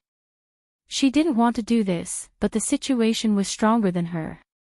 Ever since she got entangled with Jean Hauser again, she discovered that he was domineering in his bones, as well as a ruthless and sinister side. Jean Hauser took a deep look at her, then raised his hand and carried her in his arms. Jean Mengwan only said one word before she stopped. She was extremely afraid. What exactly did he want to do? She lowered her voice. In order not to let others hear her, she had no choice but to move her lips close to his ear. She used a suppressed voice that she didn't dare to make a sound at all. Jean Hauser, what are you trying to do? If he dared to carry her out like this, she would definitely fight him to the death. She definitely would. What are you nervous about? Jean Hauser stared at her pale face and swept his gaze across her long dress. Remember, you owe me again. As he spoke, he raised his leg and fixed her body slightly. Then, he pulled the clothes she had changed out of from the hook with one hand and covered her head with it. Mengwan couldn't see outside anymore. Jean Hauser picked her up again, opened the door, and walked out. As soon as he walked out, he met Hua Jinyao's gaze. Jean Hauser's footsteps paused for a moment. He was holding a person in his arms. The hand on Mengwan's body pressed down on the corner of her shirt. This action was very subtle, but Hua Jinyao saw it. President John, this is, excuse me, President Hua. My girlfriend isn't feeling well. I'll take her back first. Do you need help? Hua Jinyao looked very enthusiastic. My driver is right outside. If President John needs it, I can ask him to take you to the hospital first. There's no need to trouble yourself. I drove here. Jean Hauser's voice was indifferent. As he spoke, he glanced outside the shop. Immediately, a bodyguard followed him in and paid the money. Jean Hauser only nodded slightly at Hua Jinyao and left with Mengwan in his arms. From beginning to end, Mengwan's upper body was covered by clothes. Not only could he not see her face, but even half of her body was covered. The only thing that could be clearly seen was the elegant red skirt. There were also those slender ankles. It could be seen that the woman Jean Hauser was carrying should be relatively thin. Jean Hauser walked to the door of the shop. From Hua Jinyao's direction, he could see that the woman's hands were tightly wrapped around Jean Hauser's neck. There was also the face that was buried in Jean Hauser's arms and covered by clothes. Not even her hair was exposed. The woman couldn't see anything, but Jean Hauser's actions of protecting the woman from the beginning to the end could be seen clearly. Hua Jinyao pursed his lips slightly. He didn't have much contact with Jean Hauser. They had worked together twice in Lin City before. They had also met a few times in Qing City. Whether it was the Zhang family in Tianyu or the Qin family in Lin City, they had all worked together. In his memory, he had met Jean Hauser several times. When he was with Chen Feifei, he had never seen Jean Hauser so careful with a woman. No matter who that woman was, to be able to make Jean Hauser so nervous, it really made him curious to see who exactly the other party was. Jean Hauser had already stepped out of the shop when Su Qingsang changed her clothes and came out. Coincidentally, the clothes she chose were the same type as what Mengwan was wearing just now. However, Mengwan was wearing red, while Su Qingsang was wearing yellow. As soon as she came out, she glanced at the door. From the corner of her eye, she only had time to see the red skirt disappear outside the door. He left. She had heard it from inside just now. When she saw Hua Jinyao's affirmative expression, she was a little gossipy. That woman left too. She was really sorry. She seemed to have heard some movement next door just now. She had no choice. This shop wasn't big to begin with, and the soundproofing couldn't be very good.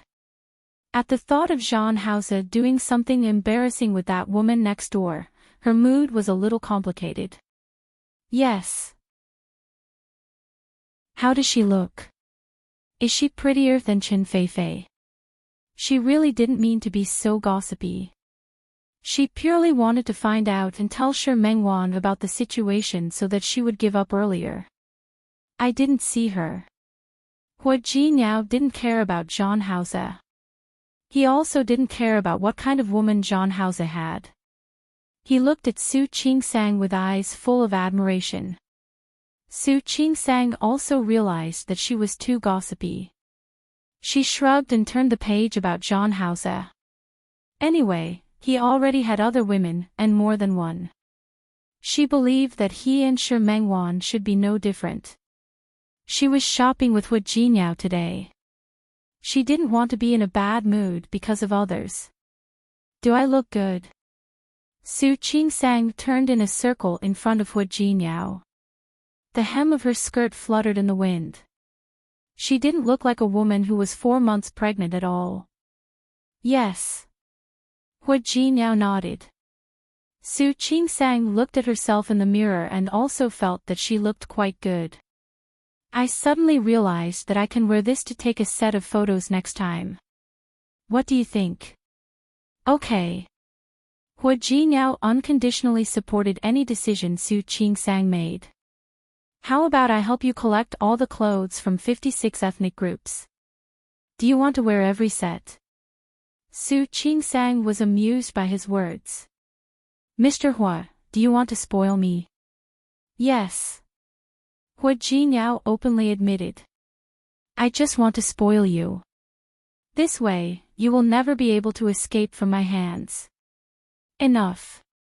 He wasn't afraid of being laughed at for saying such mushy words in this crowded shop.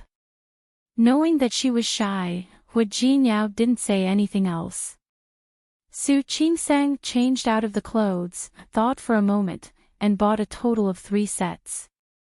Actually, what about this set of clothes? It's just for posing and taking a photo. It's too exaggerated to wear it out like this. Su Qingsang watched the shop assistant wrap up the clothes and say this when she brought them over.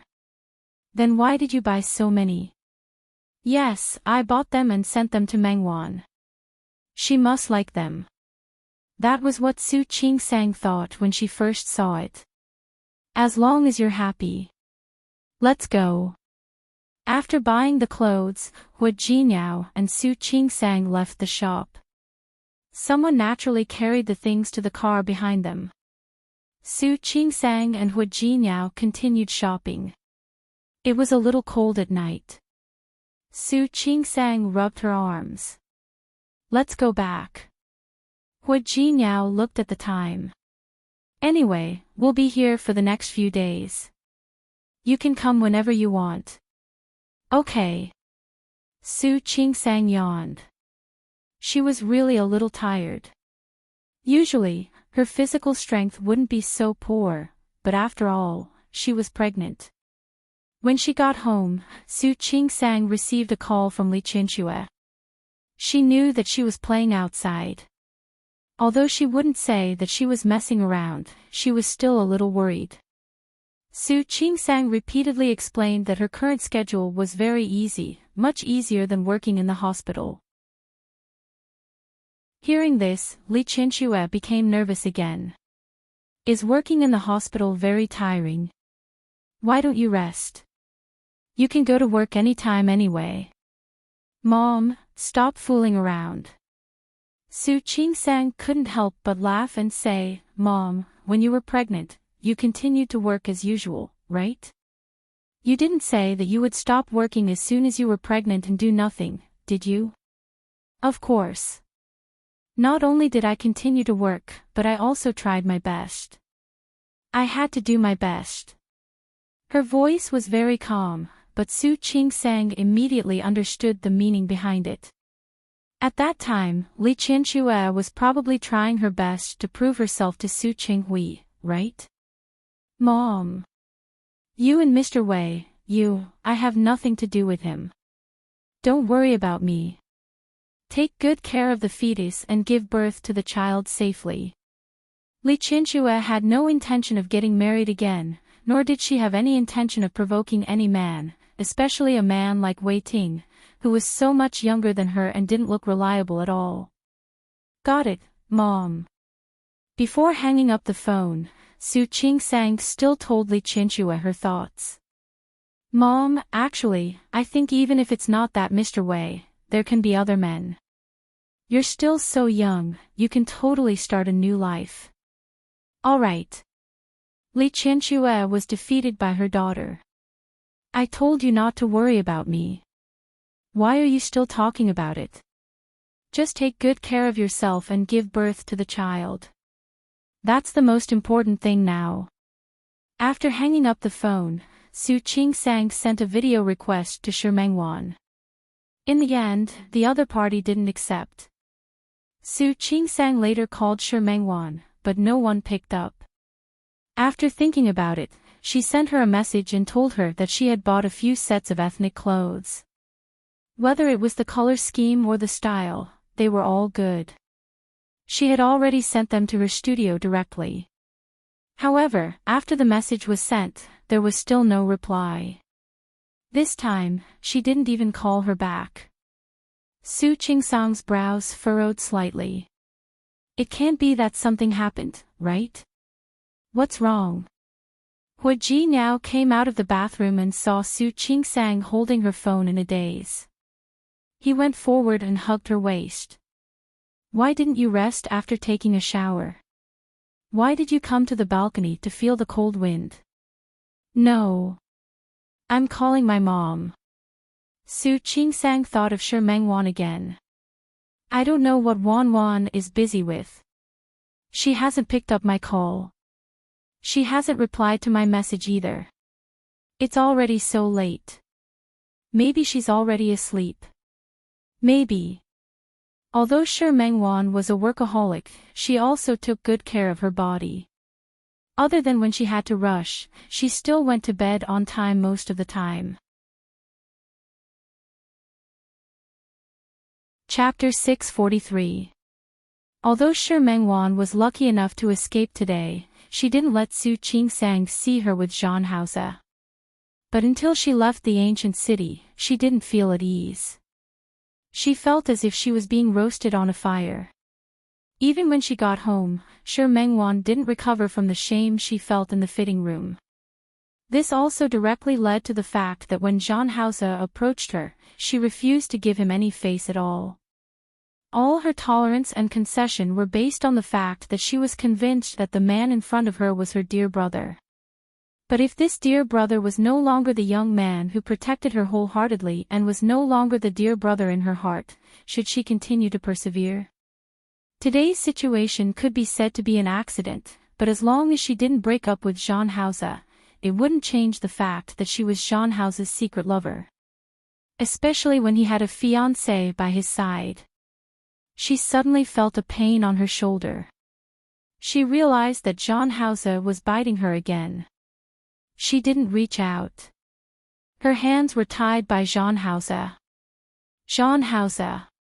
Ever since this guy came back, he said that she promised him that she would listen to him tonight. She was already very cooperative. Not only did she impulsively peel herself off like a newborn baby. She even took the initiative to wash herself clean and lie on the bed. She hated that he had tied her hands up for the sake of the so-called fun. She was like a fish on a chopping board, unable to move at all. Zhang Haoze looked at her angry face. When she was angry, she looked even more beautiful than usual. He couldn't help but think of the first time she was under him. She was clearly afraid and hesitant. But she was like a sacrifice. Her eyes were bright and beautiful. Her eyes were beautiful. Beautiful but not seductive, delicate but not seductive. However, it was precisely such a woman who gave people a very sexy feeling. Focus. He kissed the faint bite mark. Otherwise, I won't bite here next time. Pervert. Shi Mengwan couldn't help but speak. Zhang Haoze leaned over and bit the bite mark again, deepening the mark. Shi Mengwan was in pain and couldn't even scream. Her phone rang at this moment. She turned her face and saw Su Qingsang's smiling face on the flickering screen. At this moment, Zhang Haozi reached out and picked up her phone. Zhang Haozi, put it down. Zhang Haozi looked at the video call request and shook his phone. Do you need me to connect it for you? Zhang Haozi. What did she look like now? How could he dare to let Su Qingsang see it? Zhang Haozi looked at her panicked face and raised the phone to the side. Staring at the resistance in Shi Mengwan's eyes, he leaned down again. Since you're afraid of letting others know, then do something to satisfy me. As he spoke, he untied her hands. When Shi Mengwan's hand regained its freedom, the first thing she did was to grab her phone. Unfortunately, before she could touch the phone, Zhang Haozi had already grabbed her hand. The phone screen darkened. Shi Mengwan bit her lip. Give me back my phone. He didn't give it to her. Instead, he tossed the phone to the side and pressed the mute button. He covered Shi Mengwan's body again. You said that you would listen to me tonight. This was something she had agreed to in the fitting room. Shi Mengwan didn't lose her memory, so of course she knew what he was talking about. Her lips were pursed into a straight line. She didn't move, and Zhang Haozi wasn't in a hurry. He just propped his hands on both sides of her body and stared at her. In the end, Shi Mengwan was defeated. She gritted her teeth, raised her hand, and put it around his shoulder. For Su Qingsang, the next few days in Qing City were very relaxing. Hua Jinyao had arranged everything. She only needed to bring him along to enjoy a comfortable trip. The two of them didn't stay in Qing City for long. A week. The two of them visited all the famous scenic spots in Qing City. After returning to Lin City, Su Qingsang went back to work after resting for a day. As usual, she brought a bunch of Qing City specialties into the hospital. She was pregnant and married into a family like the Hua family. Even if she didn't work, no one would say anything. However, Su Qingsang still insisted on outpatient services every day and participated in surgeries, just like before she was pregnant. She was highly praised in the hospital for this. In fact, in a big environment like China, almost all doctors in first-tier cities didn't leave the front line for minor injuries. However, because Su Qingsang was Hua Jinyao's wife, people felt that it wasn't easy for her to do this. As Su Qingsang's belly grew bigger, it became more and more stable. The morning sickness was gone. There was still some nausea, but at least her appetite was good. During this period, Lu Tongjia often brought Auntie Zhou over to make soup for Su Qingsang or invited her back to the old mansion for dinner. Li Qianxue also flew to Rong City twice to see her. Every time she came, she brought big and small bags. As Su Qingsang's belly grew bigger and bigger, the things they bought began to be used for the baby. The two baby rooms that were specially cleaned up were already filled with things sent by the elders. Hua Jinyao almost didn't go out to socialize anymore. When he was free, he would go home. When he was free, he would accompany Su Qingsang for a walk and talk to the child in her stomach. Ever since Su Qingsang's last fetal movement, he especially liked to talk to the child in her stomach. Every time, he would introduce himself very solemnly, saying that he was the father, so that the children would remember his voice. Su Qingsang didn't know whether to laugh or cry, but she also felt very touched. More than 3 months had passed, and Su Qingsang had already been pregnant for 8 months. Because she had a month off this year, the new year was a little later than usual. When Su Qingsang was 8 months pregnant, her belly was already very big. Not to mention Hua Jinyao, even Sun Huiya told her not to go to work anymore. She had stopped doing surgeries a long time ago. Her belly was too big, and there was no way for her to stand on the stage. She still accepted outpatient services, but as the month got older, Su Qingsang's belly became bigger than the average pregnant woman.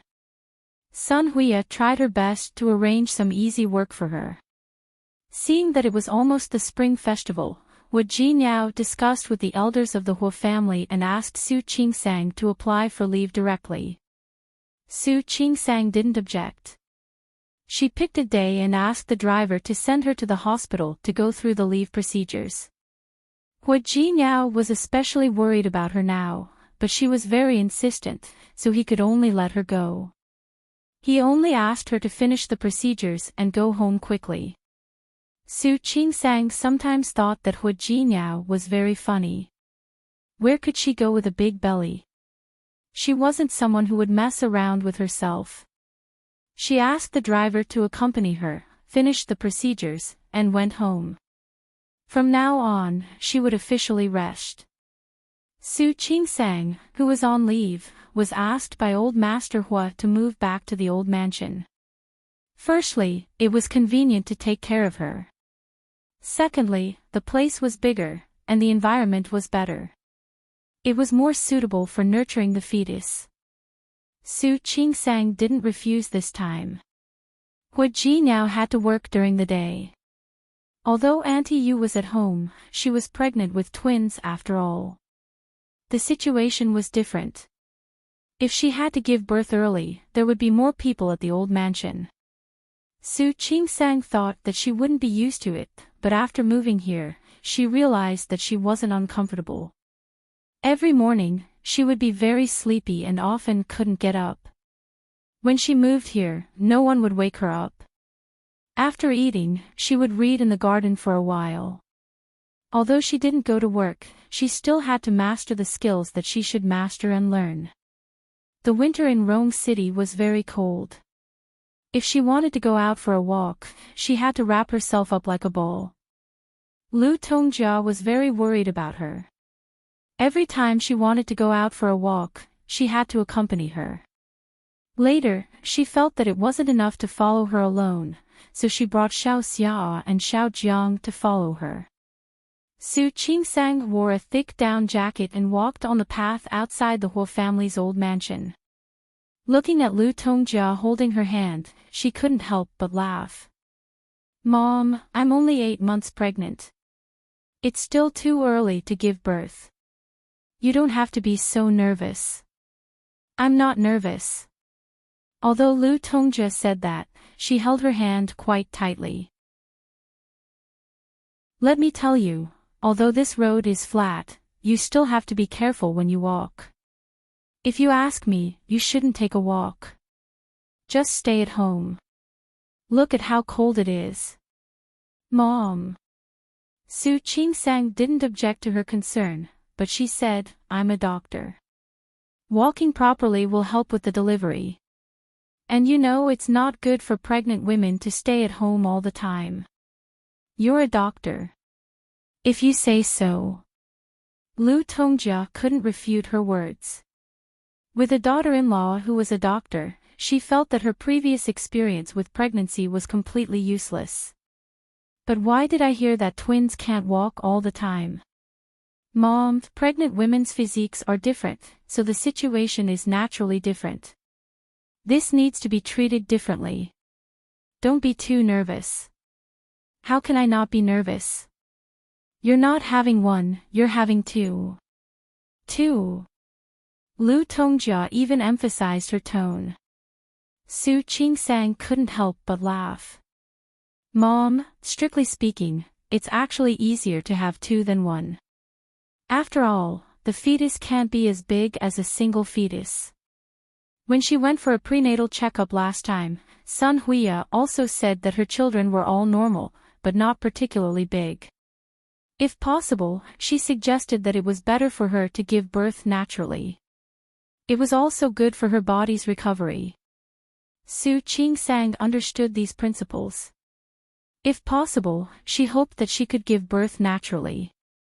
If it wasn't allowed to go smoothly, she would let Sun Huya perform the surgery. As the spring festival approached, the atmosphere of the Huo family became more and more intense. Su Qingsang had nothing to do, so she stuck Spring Festival couplets and hung window flowers. Because old Master Huo was around, these traditional customs were carried out every year in the Huo family. When she was putting up the couplets, Su Qingsang suddenly thought of Xiang Kaiping. Last New Year, she was with Xiang Kaiping. At that time, she already knew that she wasn't her mother, but she planned to treat her as her biological mother. However, she didn't expect those things to happen later. She knew that Li Qianxue wouldn't like her to visit Xiang Kaiping. Her belly was getting bigger and it wasn't convenient for her to go out. When Hu Jiniao returned home, she told him and asked someone to send something over to Xiang Kaiping. New Year's Eve. It was Su Qingsang's first time staying up with such a big family. This experience was also quite novel. Hu Jiniao had successfully taken control of Tianyu Group. Whether it was Huaming Liang or Huaming Mei. They worked in Tianyu Group and could get dividends, but Hu Jiniao's shares were almost overwhelming. Even if they were dissatisfied, they couldn't do anything about it. Therefore, the big family looked quite lively, at least on the surface. On the first day of the new year, Su Qingsang, who was supposed to get up early, got up late. However, no one would wake her up at this time. When she went downstairs, she saw Li Qianxue, Su Yusin, and old Master Li rushing over. Su Qingsang almost suspected that she was still asleep. Grandpa. Mom. Yusin. Su Qingsang was so happy to see Li Qianxue and the others. The last time Li Qianxue came to see her was more than a month ago. Now that she saw Su Qingsang, she felt that she had put on a little weight, and her belly seemed to be a little bigger. Yes. Yes, I came to see you. I wanted to come yesterday. But after all, there were some things to deal with at home, so we came over early this morning. Why? You don't welcome me. Welcome, welcome. Su Yusin looked at Su Qingsang's belly. The two siblings often had video calls and often interacted. However, this was the first time he saw Su Qingsang's belly. Are all pregnancies so scary? Yusin, what are you talking about? Li Qianxue glared at her son. Su Yusin shrugged. It's quite scary. I don't think anyone else's belly is so big. I'm a twin, so of course my belly is bigger. Su Qingsang looked at Su Yusin. The two of them hadn't seen each other for almost half a year. She felt that Su Yusin seemed to be a little taller and stronger. It seems that the university is indeed a plastic surgery hospital. Yusin seems to be more handsome. Of course. Su Yusin was quite arrogant, but after all, he was in the Huo family, so he still restrained himself. Old Master Li, who had been silent, looked at Su Qingsang with obvious worry in his eyes. This belly is so big. Have you checked it? What did the doctor say? Grandpa. Every time Su Qingsang heard this, she was speechless. I'm a doctor myself. Don't worry, there's no problem. Really? Old Master Li looked at Li Qianxue. She had given birth to 2 children, but her belly didn't seem to be so big. Really? Su Qingsang had gotten used to the feeling of being doubted by the whole family in the past few months. But she still explained very seriously. Old Master Huo looked at the family and asked them to sit down. Su Qingsang looked at the Huo family sitting on the left, and then at the Li family sitting on the right. Suddenly, she felt that life was perfect at this point. On the night of the first day of the new year, it unexpectedly snowed in Rong City. This was the first snow of the new year. When Su Qingsang got up in the morning, she looked at the silver outside the window and couldn't help but put on a down jacket and run out to see the snow. Hu Jiniao didn't have time to stop her. He quickly put on his coat and followed her. Qingsang, let me help you. It had been snowing all night, and the snow was very thick. It was almost up to her calves. Su Qingsang didn't step out. She just stood in the corridor. There was no snow under the eaves, and the road leading outside had been cleaned by Uncle Cheng and his men early this morning. But she could see the thick snow on both sides. Didn't you see it when you came to Rome City? Why do you still look like a country bumpkin who hasn't seen the world? Yes, I'm a country bumpkin. I just like to see it snow. Su Qingsang made a face at him. Hua Jinyao couldn't help but laugh. Su Qingsang had improved since she was pregnant, but she was becoming more and more like a little girl in front of him. I want to go build a snowman. Su Qingsang was about to walk into the garden as she spoke. Hua Jinyao didn't dare to let her do it. I'll help you build it. Just stay here. But I want to do it myself. Don't be willful. You don't want the child to freeze, do you? I'm wearing so much. After Su Qingsang said that, she also knew that she was being willful. Okay, then I'll watch you build it, okay? Okay. Hua Jinyao was satisfied with this. He walked towards the garden. There was a lot of snow on both sides. Let's build a panda. Su Qingsang suddenly had an idea. For, too big and too small, okay. Hua Jinyao looked at her helplessly and went to do it. Su Qingsang watched him build the shape of the first snowman and couldn't help but step forward. Don't move. Just stand under the corridor. This road is very slippery last night. My shoes are non-slip. Su Qingsang took 2 more steps forward. At this time, Li Qinchue had already gotten up and came out. She didn't find her daughter in the room, but she saw Su Qingsang outside in the cold wind through the window. She was so nervous that she ran out. Qingsang, what are you doing? Mom. Su Qingsang heard Li Qinchue's voice and turned around. This action was very normal, but Su Qingsang forgot that she was pregnant. She turned around too quickly, and she lost her balance. Hua Jinyao, who was about to fall into the snow, was scared out of his wits when he saw this scene.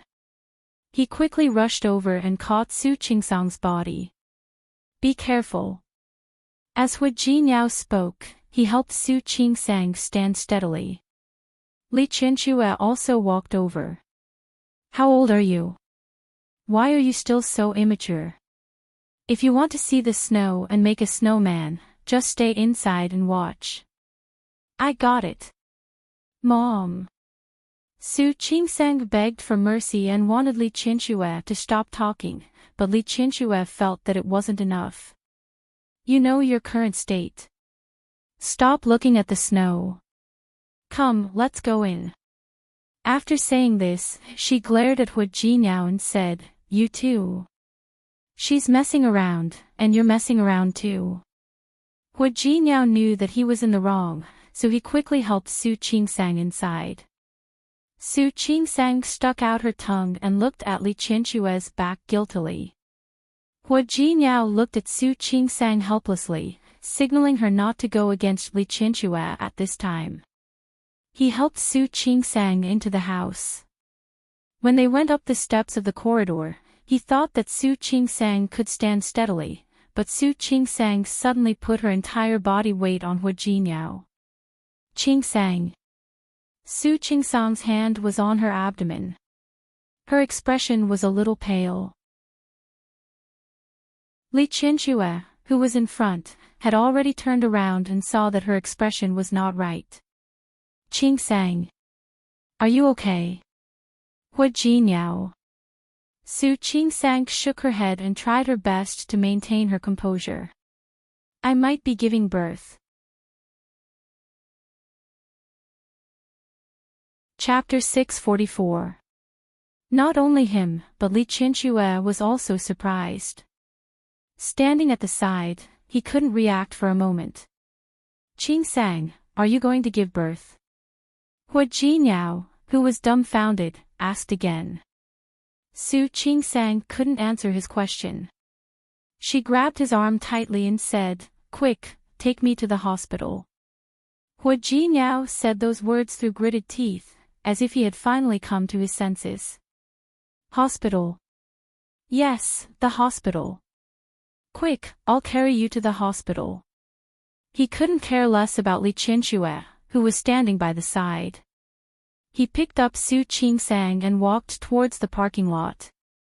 Li Qianxue wanted to stop them, but she slapped her forehead and quickly went back into the house to tell the Hua and Li families the news.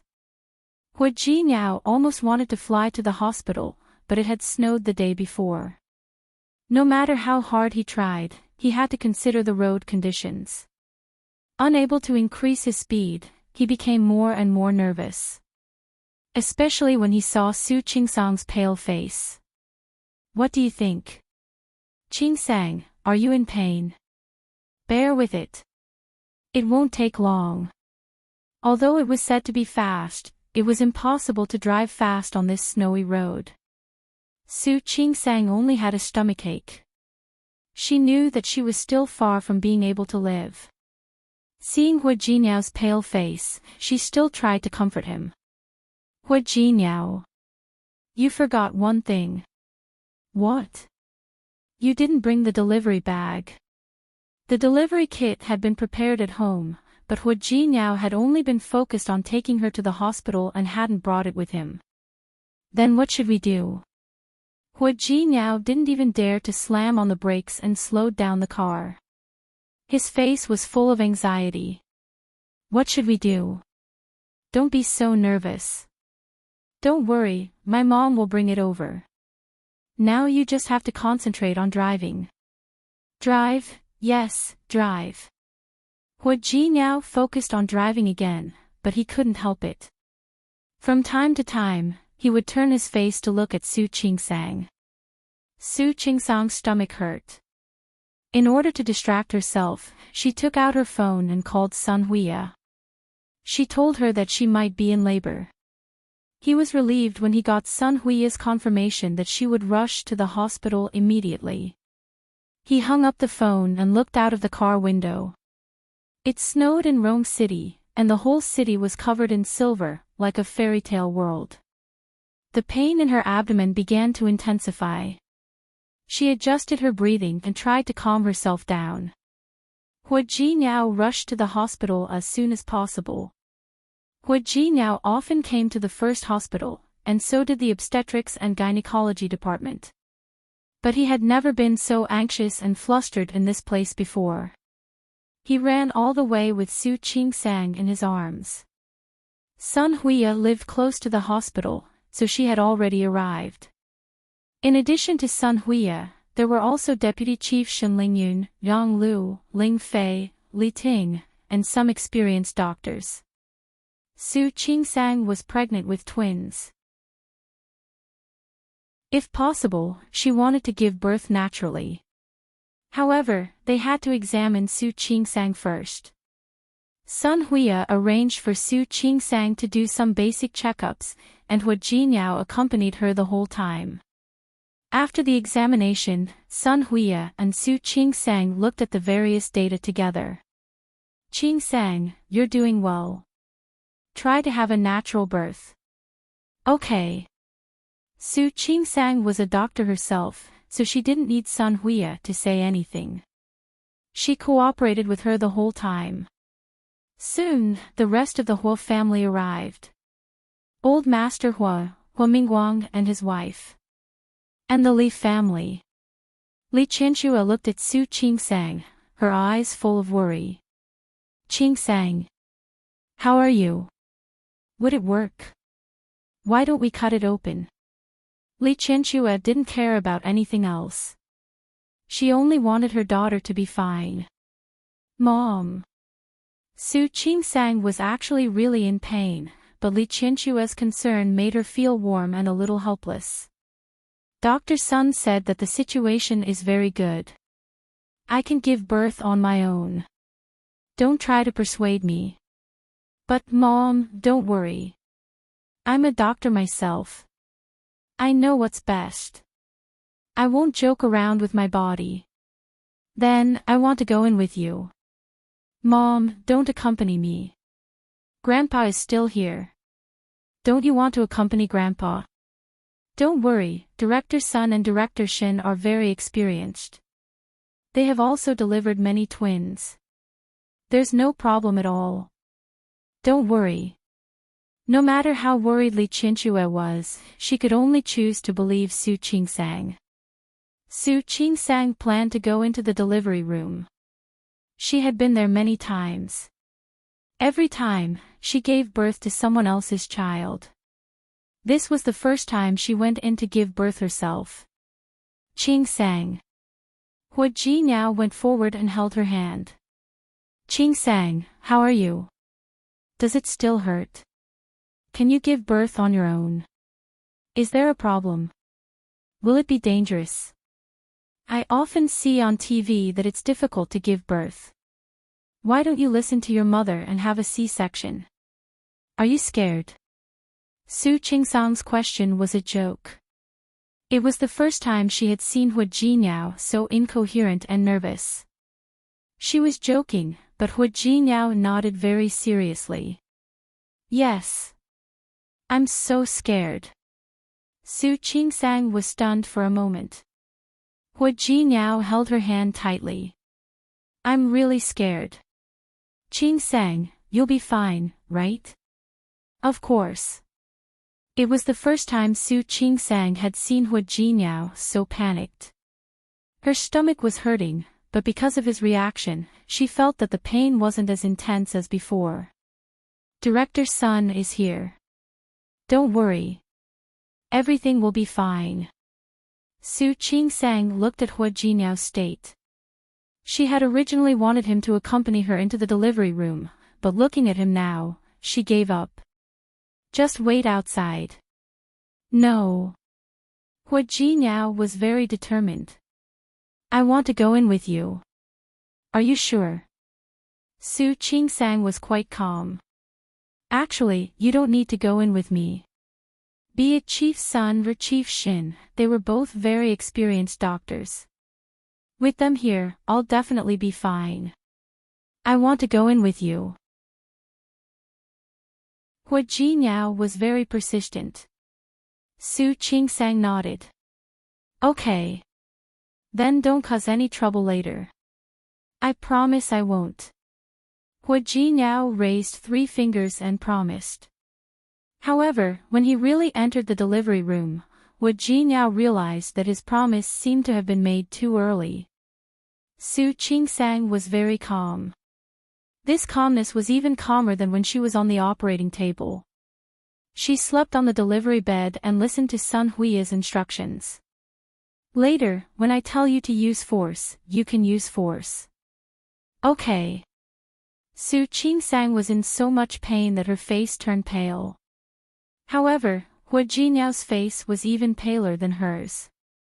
Honey, if you're in pain, you can bite my hand. Hua Jinyao grabbed her hand very tightly. It was obvious that he was very nervous. In contrast to his nervousness, Su Qingsang was calm. Why would I bite your hand for no reason? Aren't you in pain? I can bear it. Don't bear it. You'd better bite me. Su Qingsang took a deep breath. Hua Jinyao, calm down. Don't forget that I'm a doctor. Oh. Hua Jinyao watched as her face became paler and paler, her breathing became heavier, and the sweat on her forehead increased. Honey, are you really not going to bite me? Sun Hui had already started to prepare for the delivery. Seeing Hua Jinyao like this, she inexplicably wanted to laugh. She held back. Shut up. Su Qingsang glared at him. Don't speak. Qingsang, you can start using force now. Su Qingsang began to use force. She didn't scream like an ordinary pregnant woman. That wouldn't help, and it would also cause her to lose strength. When Sun Hui told her to use force, she used force. When she told her to relax, she relaxed. Very good, that's it. Come, take a deep breath and use force. Su Qingsang was using force, but she felt that Hua Jinyao's breathing was getting heavier and heavier. Sweetheart. Hua Jinyao had never felt so weak in his 31 years of life as he did today. He held Su Qingsang's hand tightly. Why isn't the child out yet? Su Qingsang didn't have the time to talk to him. She finally realized that letting Hua Jinyao in was a mistake. I can already see the head. Qingsang, don't be distracted. Use force. Hua Jinyao became more and more nervous. Su Qingsang could even feel that her wrist was about to turn red from his pinching. She was in great pain. Not only did it hurt below, but it also hurt above. Hua Jinyao, let go of me. She gritted her teeth and said, but her voice was too soft. Hua Jinyao didn't hear her at all. His attention was completely attracted by Sun Hui's words. Qingsang, did you hear that? The child is coming out. Su Qingsang didn't want to talk to him anymore. She wanted to break free from his hand and use force. She felt something coming out of her body. It's coming out, it's coming out. It's a boy. Congratulations. Sun Hui carried the child out, and Hua Jinyao's grip tightened. Qingsang, did you hear that? It's coming out, it's coming out. Su Qingsang didn't want to talk to him anymore. She had ears. She could hear it herself. Wah! She heard the sound of the child crying. However, she didn't have time to relax. Her stomach hurt even more. She had been in pain for too long, so long that she couldn't hold on any longer. Sun Hui's expression was solemn. She placed her hand on Su Qingsang's stomach and looked at Su Qingsang's pale and exhausted face. Qingsang, you can't relax. There's another one in your stomach. Hua Jinyao's happiness didn't last for more than 10 seconds. Sun Hui's words made him nervous. There's another one. Yes. Sun Hui had also delivered twins before. She had a lot of experience. Qingsang, you should rest for a while. Take a rest first. We'll start exerting ourselves later to give birth to the other child. Okay. Su Qingsang was weak. She had already exhausted most of her strength just now. Now, she really didn't have any strength. Ling Fei took the warm water that she had prepared early in the morning and gave it to Su Qingsang. She took 2 sips and closed her eyes to rest. Qingsang, you can't fall asleep. Sun Hui was afraid that she would fall asleep. Wait a minute. I'll help you check the condition of the other child now. Su Qingsang couldn't say anything. She could only nod weakly. Hua Jinyao looked at her current state and felt extremely sorry for her. He held Su Qingsang's hand tightly.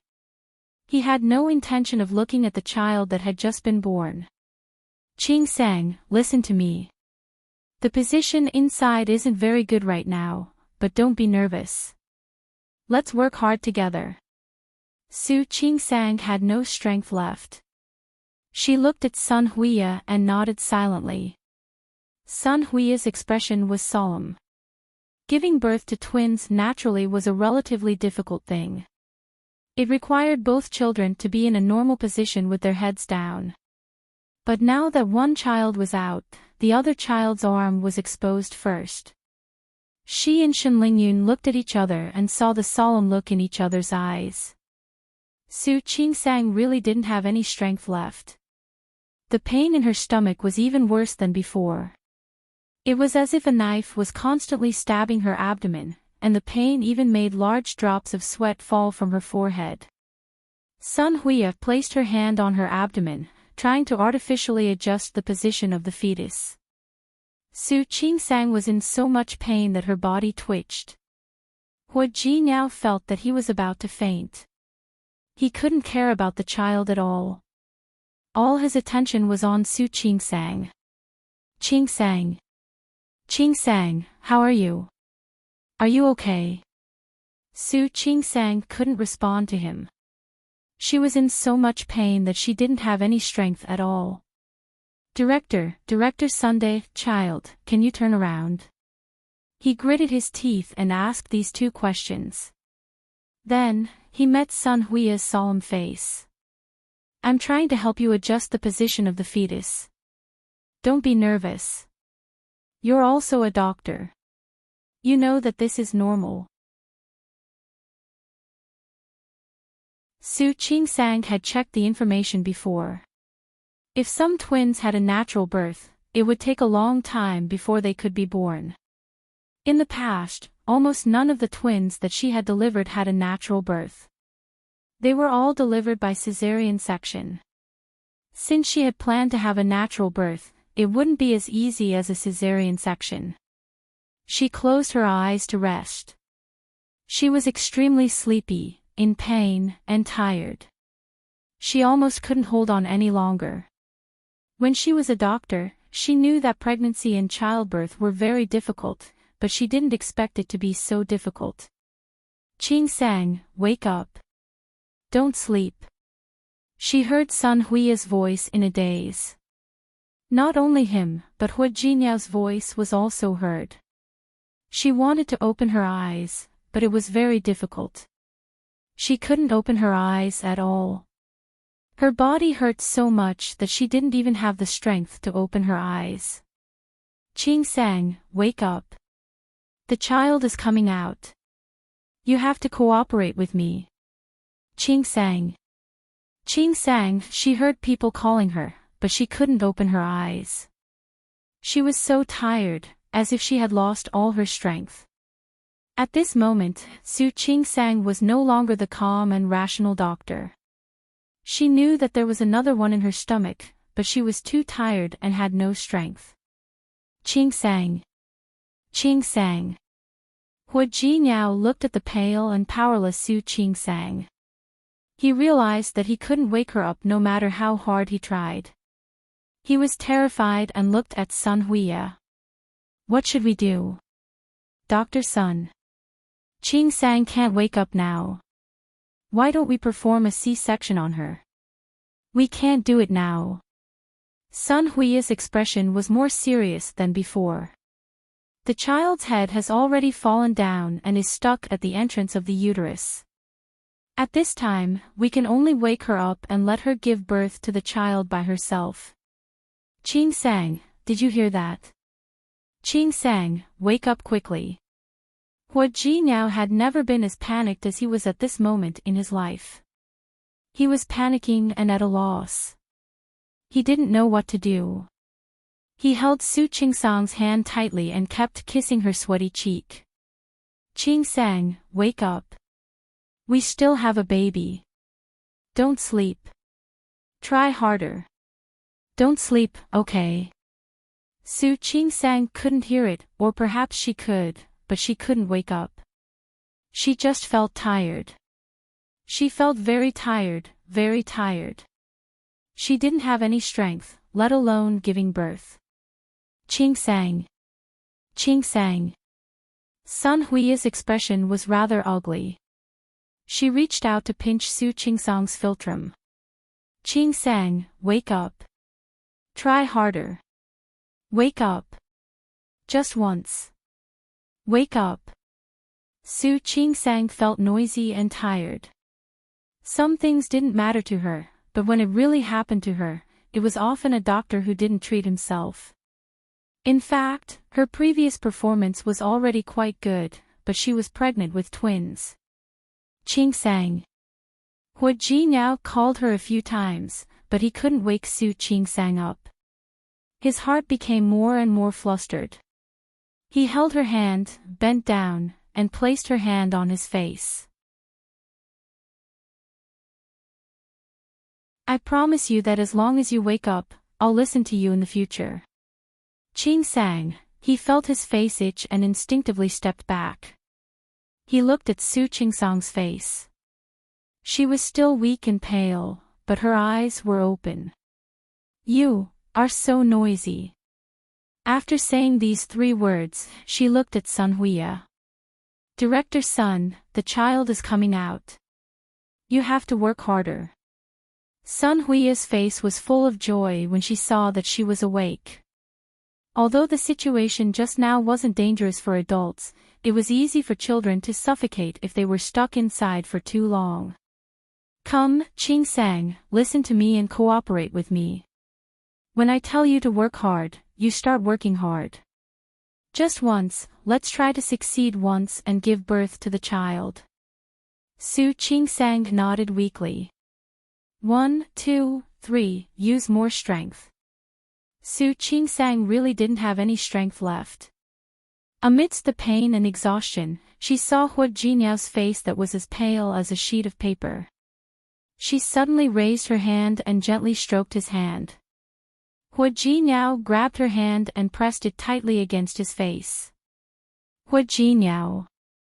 Su Qing Sang squeezed out those words with all her strength.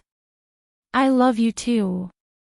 After saying this, she used all her strength. This time, the feeling of relaxation really came. Something left her body.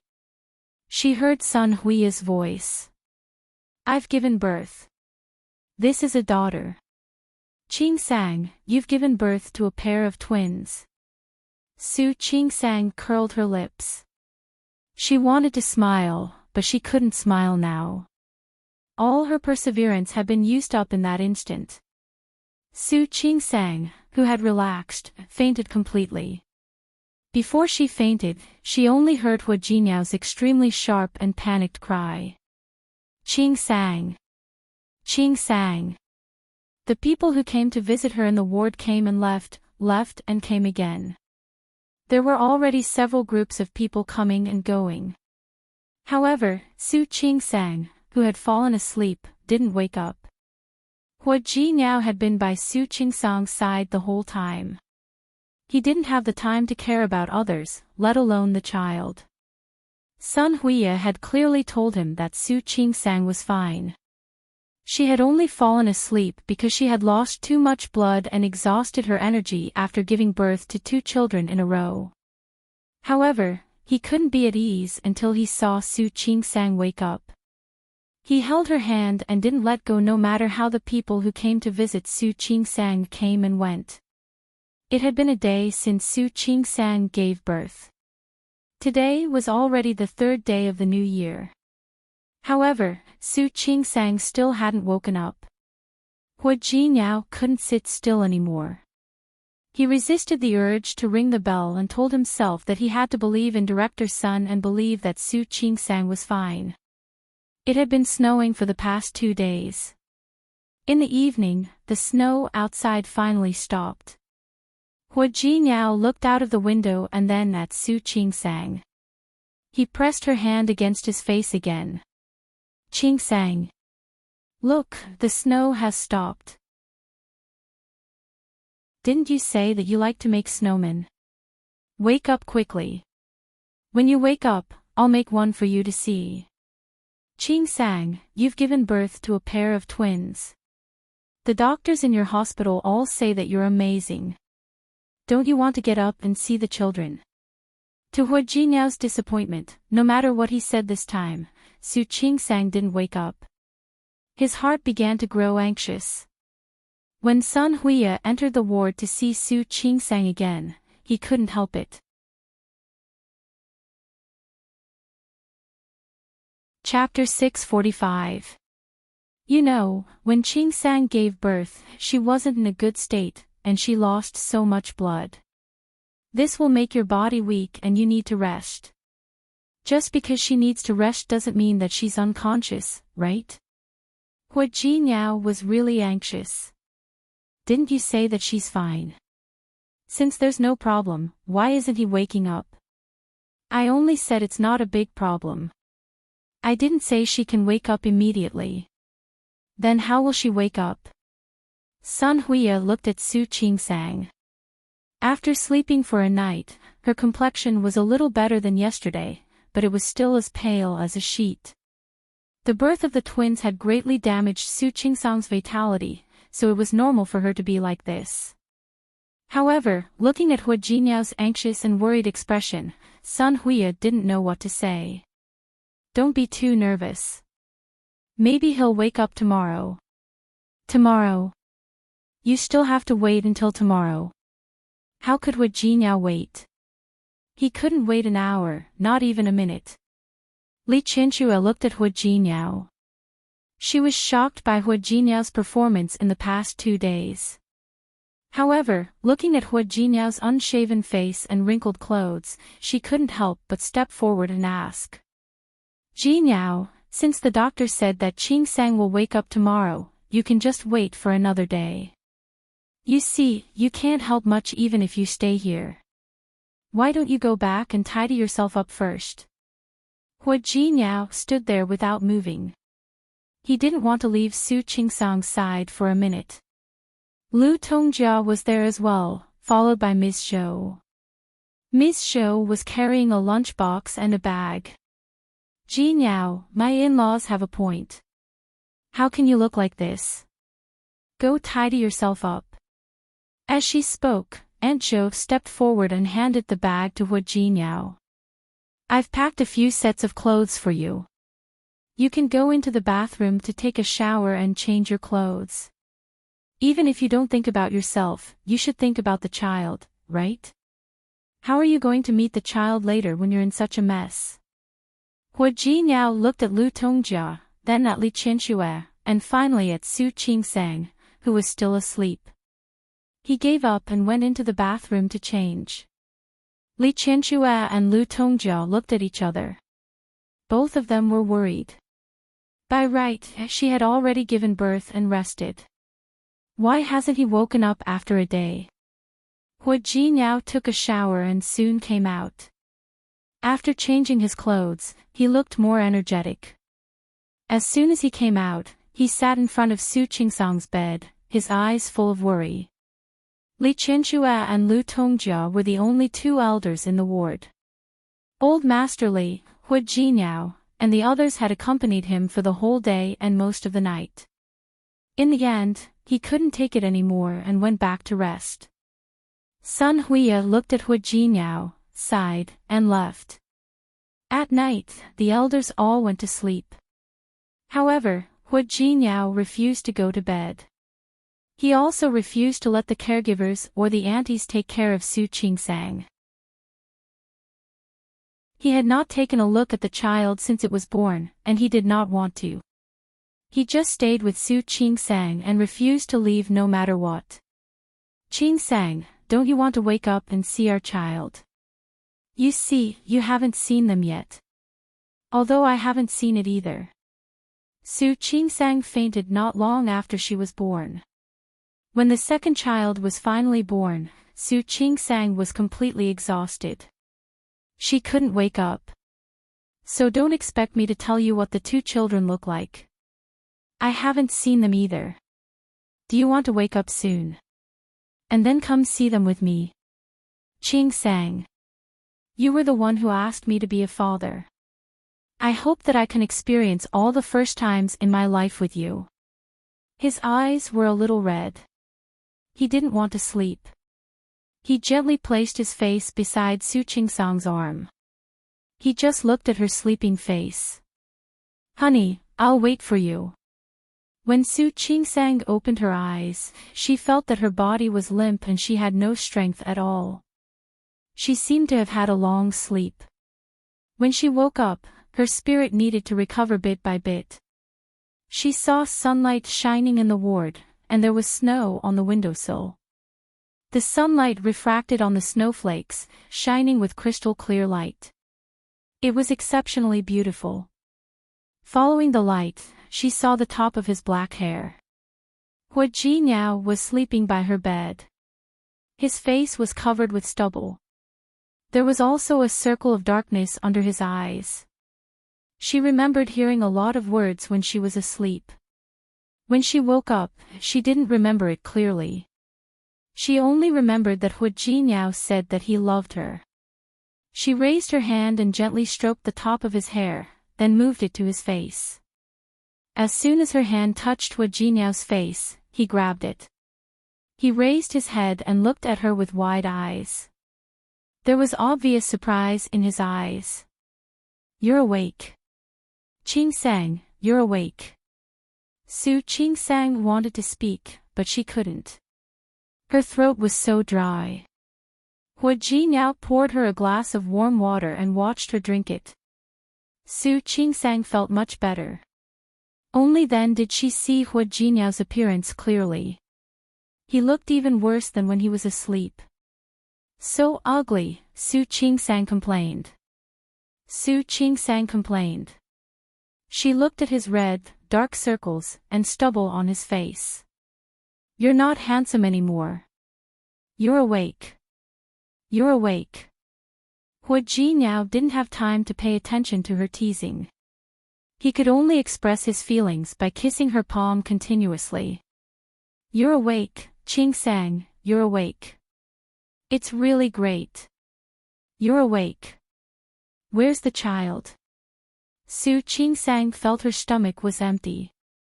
Only then did she remember that she had given birth to the child yesterday. How's the child?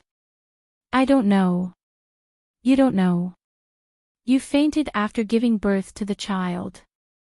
I didn't have time to take care of the child. Hua Jinyao couldn't hide his worry. Su Qing-sang stared at him with her eyes wide open. Why are you like this? Then, I've been sleeping for so long. You should at least take a look, right? No. Hua Jinyao was very willful. He held Su Qing-sang's hand tightly, and the expression on his face was rare. If you hadn't woken up, I would have sent them away. Hua Jinyao. Su Qing-sang was angry. She glared at Hua Jinyao for a long time and finally said helplessly, forget it. Bring the child to me now. It seems to be in the incubator. Hua Jinyao wasn't sure. In fact, he hadn't cared about the child since it was born. He had focused all his attention on Su Qing-sang. Is the child okay? Why is it in the incubator? Su Qing-sang's face was full of worry. At this moment, a voice sounded. Don't listen to his nonsense. The child is fine. The eldest went back to the nursery for observation yesterday, and the second is still in the incubator. Don't worry, everything is normal. I only let it stay in the incubator to ensure that it's safe. Mom. Su Qing-sang saw Li Qianxue coming. She was carrying a big bag in her hand. Seeing that Su Qing-sang had woken up, Li Qianxue heaved a sigh of relief. To be honest, if Su Qing-sang continued to sleep, she wouldn't be able to take it. I didn't expect you to wake up so early. It just so happens that there's breakfast here and the soup I asked the auntie to make. Qing-sang, come and drink the soup when you wake up. Director's son said that you've injured your vitality. Next, you have to listen to me and take good nourishment. You have to recover your body. Mom, it's not like what you said. This nourishment isn't random. I don't care. Drink this bowl of chicken soup first. Okay. I'll drink it. Su Qing-sang wouldn't argue with Li Qianxue over such a small matter. She thought that she had only slept for 1 day, but she didn't know that she had slept for 2 days. She got up and went to the bathroom to wash up. When she came out, she was told that she had actually slept for 2 days. She was stunned herself. That's impossible, right? I've always thought that I was in good health. You're still talking about it. You gave birth on the 2nd day of the Chinese New Year and slept until the 4th day of the Chinese New Year. That's you. Li Qianxue's words were filled with heartache. Su Qing-sang stuck out her tongue and sat down on the bed again. She cooperated and finished the chicken soup. She was really hungry. After a bowl of soup, she felt that her energy had recovered a lot. I want to see the children. I'll take you there. Hua Jinyao had just gone to find a wheelchair. He knew that Su Qingsang would definitely want to see the children when she woke up. There were 2 children, one in the nursery and the other in the incubator.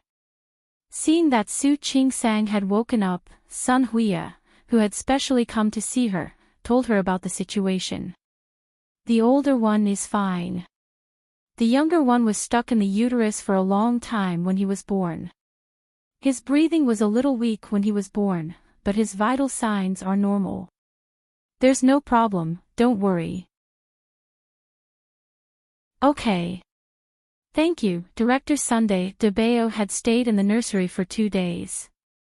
His facial features had grown a little more than when he was born. His little face was red and he looked very healthy. DeBeo was 2.8 kilograms when he was born. Xiaobao was 2.5 kilograms. Xiaobao was lighter. But they're all very healthy. Qingsang, you're amazing. Su Qingsang looked at the little baby and felt her heart soften. Director Sun, can I carry him back to the ward? I want to breastfeed him. Of course you can.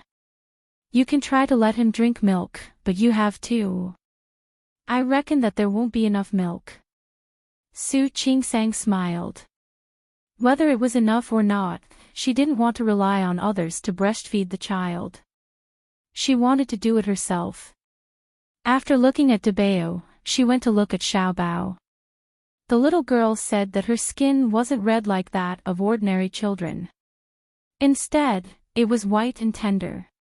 She was small and looked very cute. When Su Qingsang saw her daughter, she felt as if her heart was about to melt. It was completely different from seeing her son. Jinyao, that's our daughter. Yes. Hua Jinyao also saw her. It was his first time seeing his daughter. Her small face and tightly closed eyes. She slept there and didn't need to do anything, but Hua Jinyao could feel that his life was complete. He bent down and hugged Su Qingsang tightly. Wife, thank you. Only then did he truly feel that he had become a father. A son, a daughter, and Su Qingsang. They would be his entire world now and in the future. Thank you. You're welcome. Su Qingsang smiled. She glanced at Sun Huiya. Does she need to be observed for a long time? No need. She can leave the incubator tomorrow. Sun Huiya smiled. Your daughter is like you. She's also very strong. Su Qingsang smiled so much that her eyes narrowed. Her body hadn't fully recovered yet, so Sun Huiya asked her to go back and rest first. As for contact with the child, there was no rush. There would always be a chance.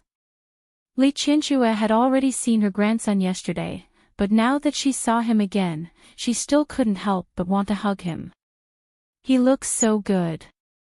He looks like Hua Jinyao when he was young. Lu Tongjia looked at the child from the side. Now that he had grown a little, his facial features were even more obvious. I think his eyebrows and eyes look a little like Qingsang's. He's so young, and you can tell who he looks like. Su Yusin, who had rushed over, glanced at the little baby and clicked his tongue.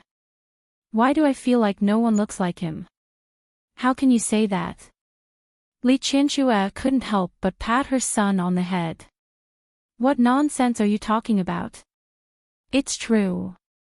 Only you guys can tell who he looks like. I can tell. I think he looks like me. Su Yusin didn't stand on ceremony at all. Haven't you heard of him? Nephews look like uncles. Su Qingsang couldn't help but laugh. When she laughed, she felt a little pain in her abdomen. She just couldn't help it. You look like Qingsang.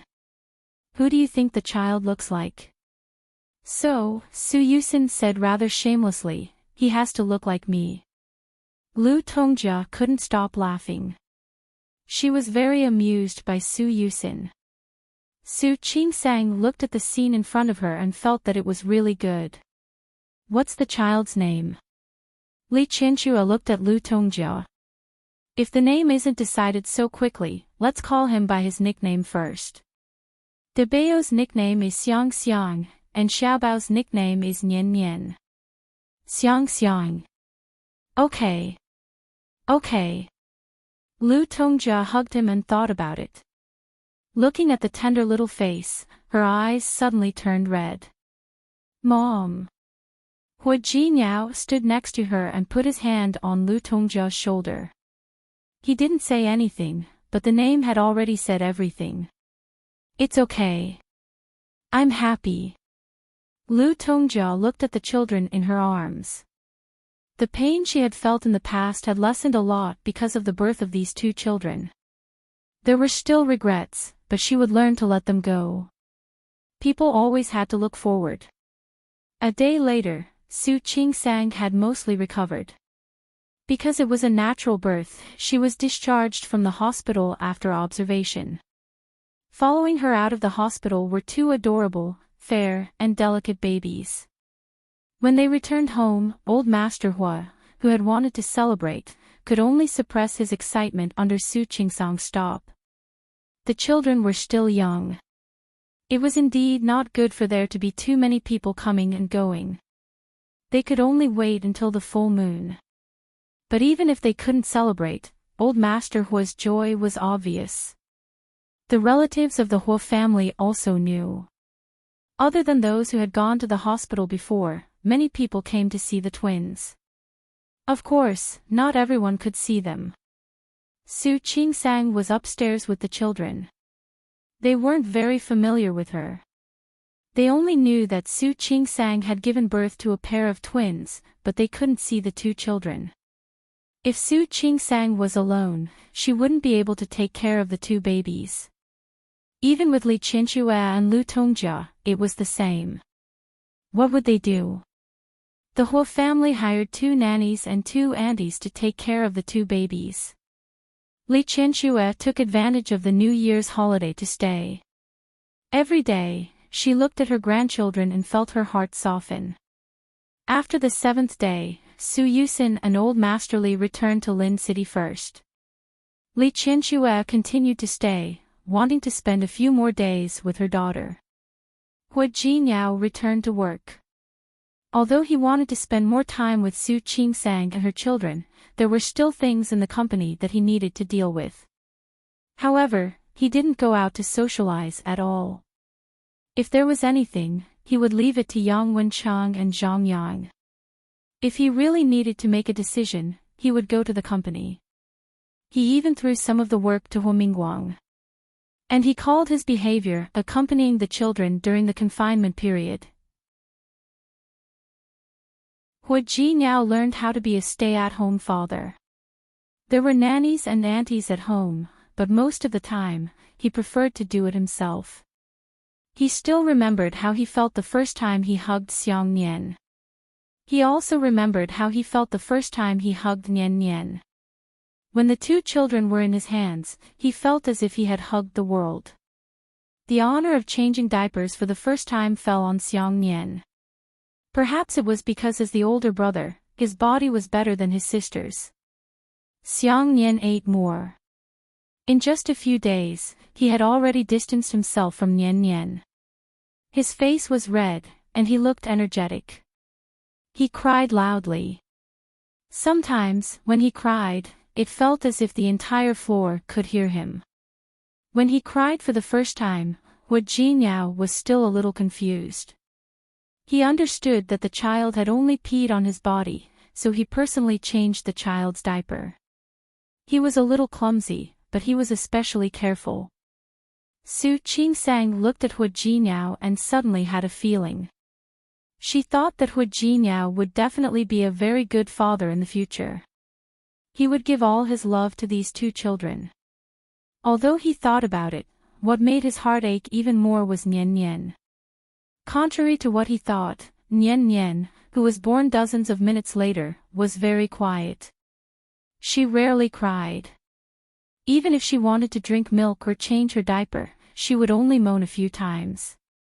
When she moaned, her face was red, as if she was holding her breath.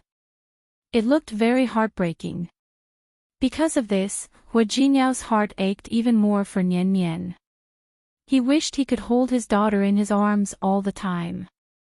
Every day, other than taking care of Su Qingsang, he spent the most time with the two children. When Xiang Nian was washing the third day with Nian Nian, the Hua family came. Afraid that he would startle the two children, Hua Jinyao only carried the twins for everyone to see, then carried them back to their room.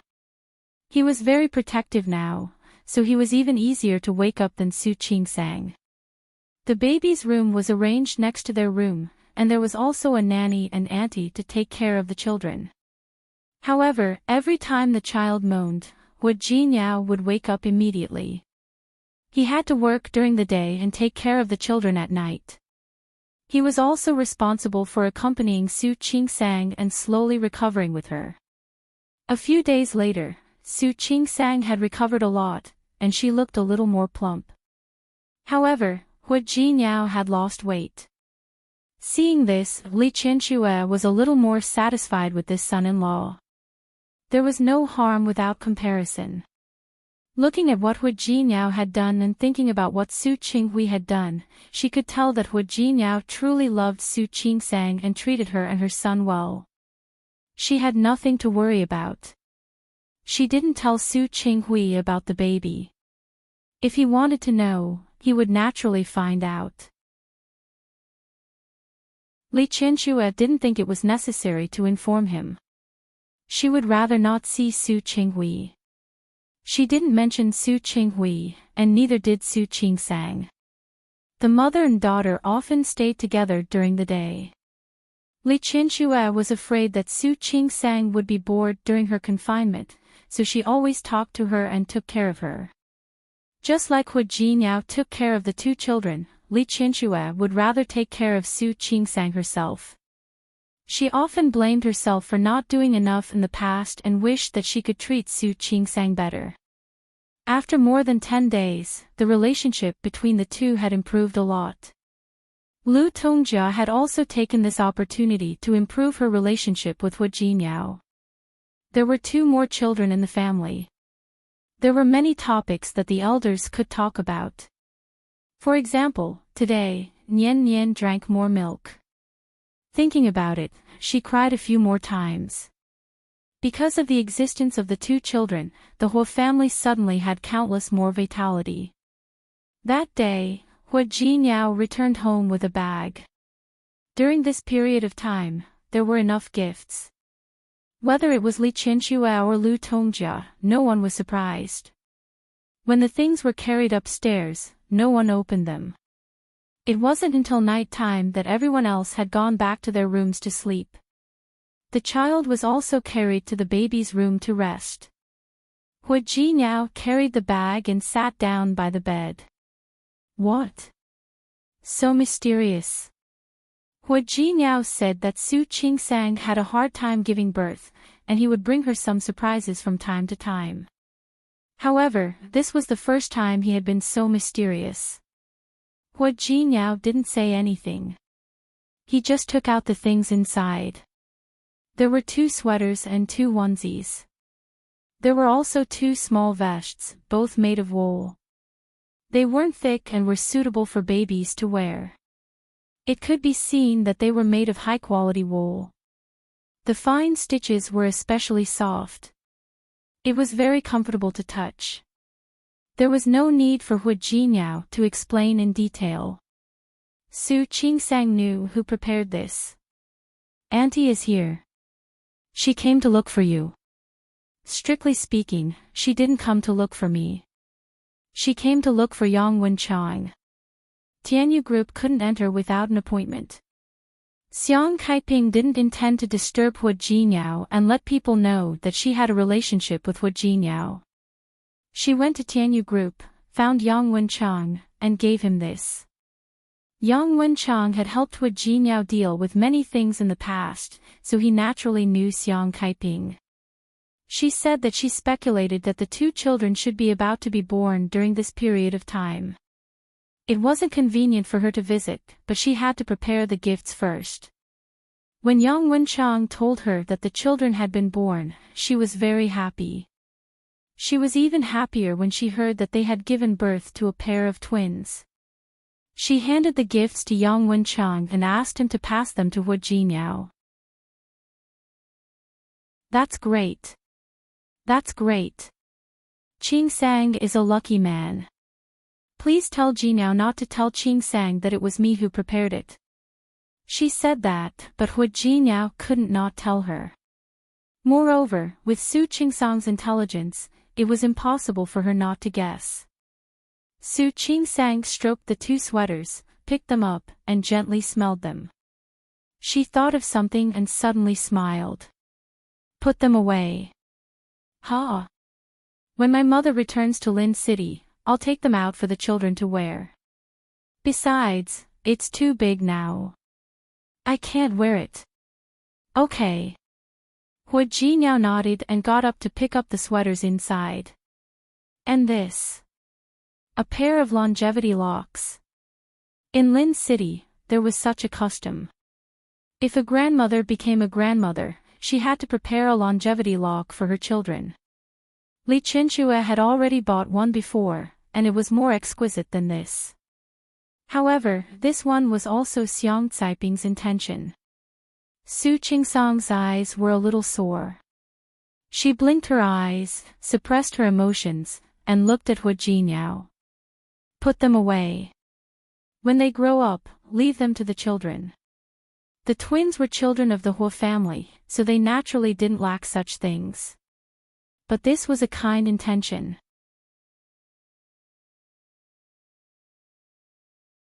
Chapter 646.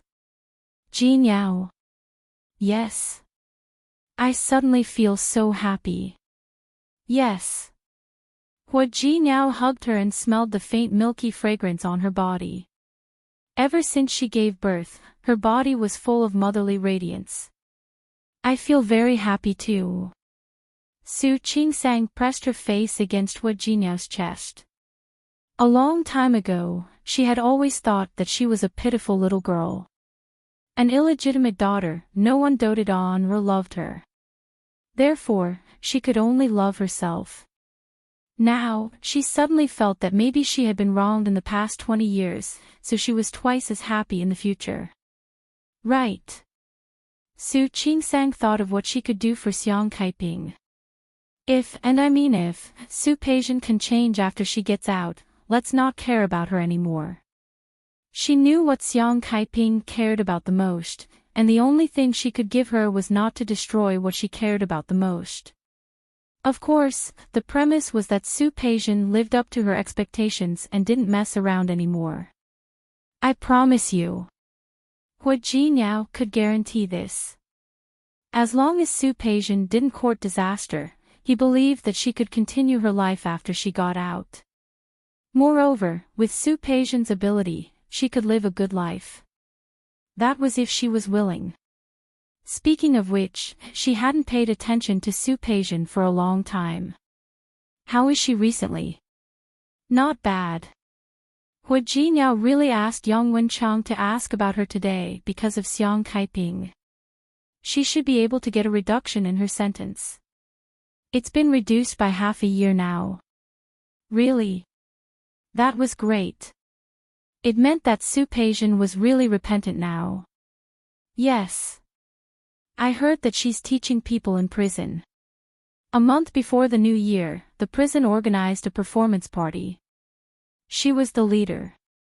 I heard that the response to several performances was good. The higher-ups are very satisfied with the current performance of their prison. It can be said that she made a contribution and got a reduction of half a year. If she is willing to continue like this, I think she can get out in less than 3 years.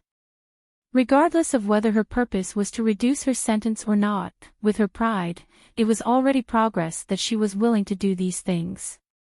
That's great. Su Qingsang thought of Xiang Caiping.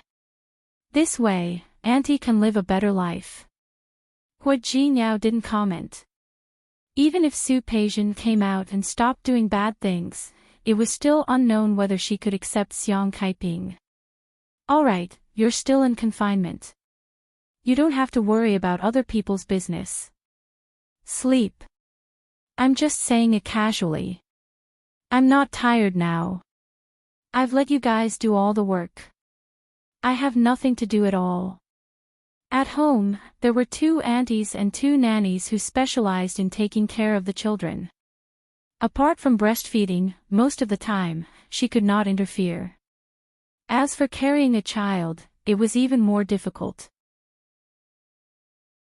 If it weren't for the fact that the 2 children were basically sleeping a lot now, the elders at home would be fighting to hug them.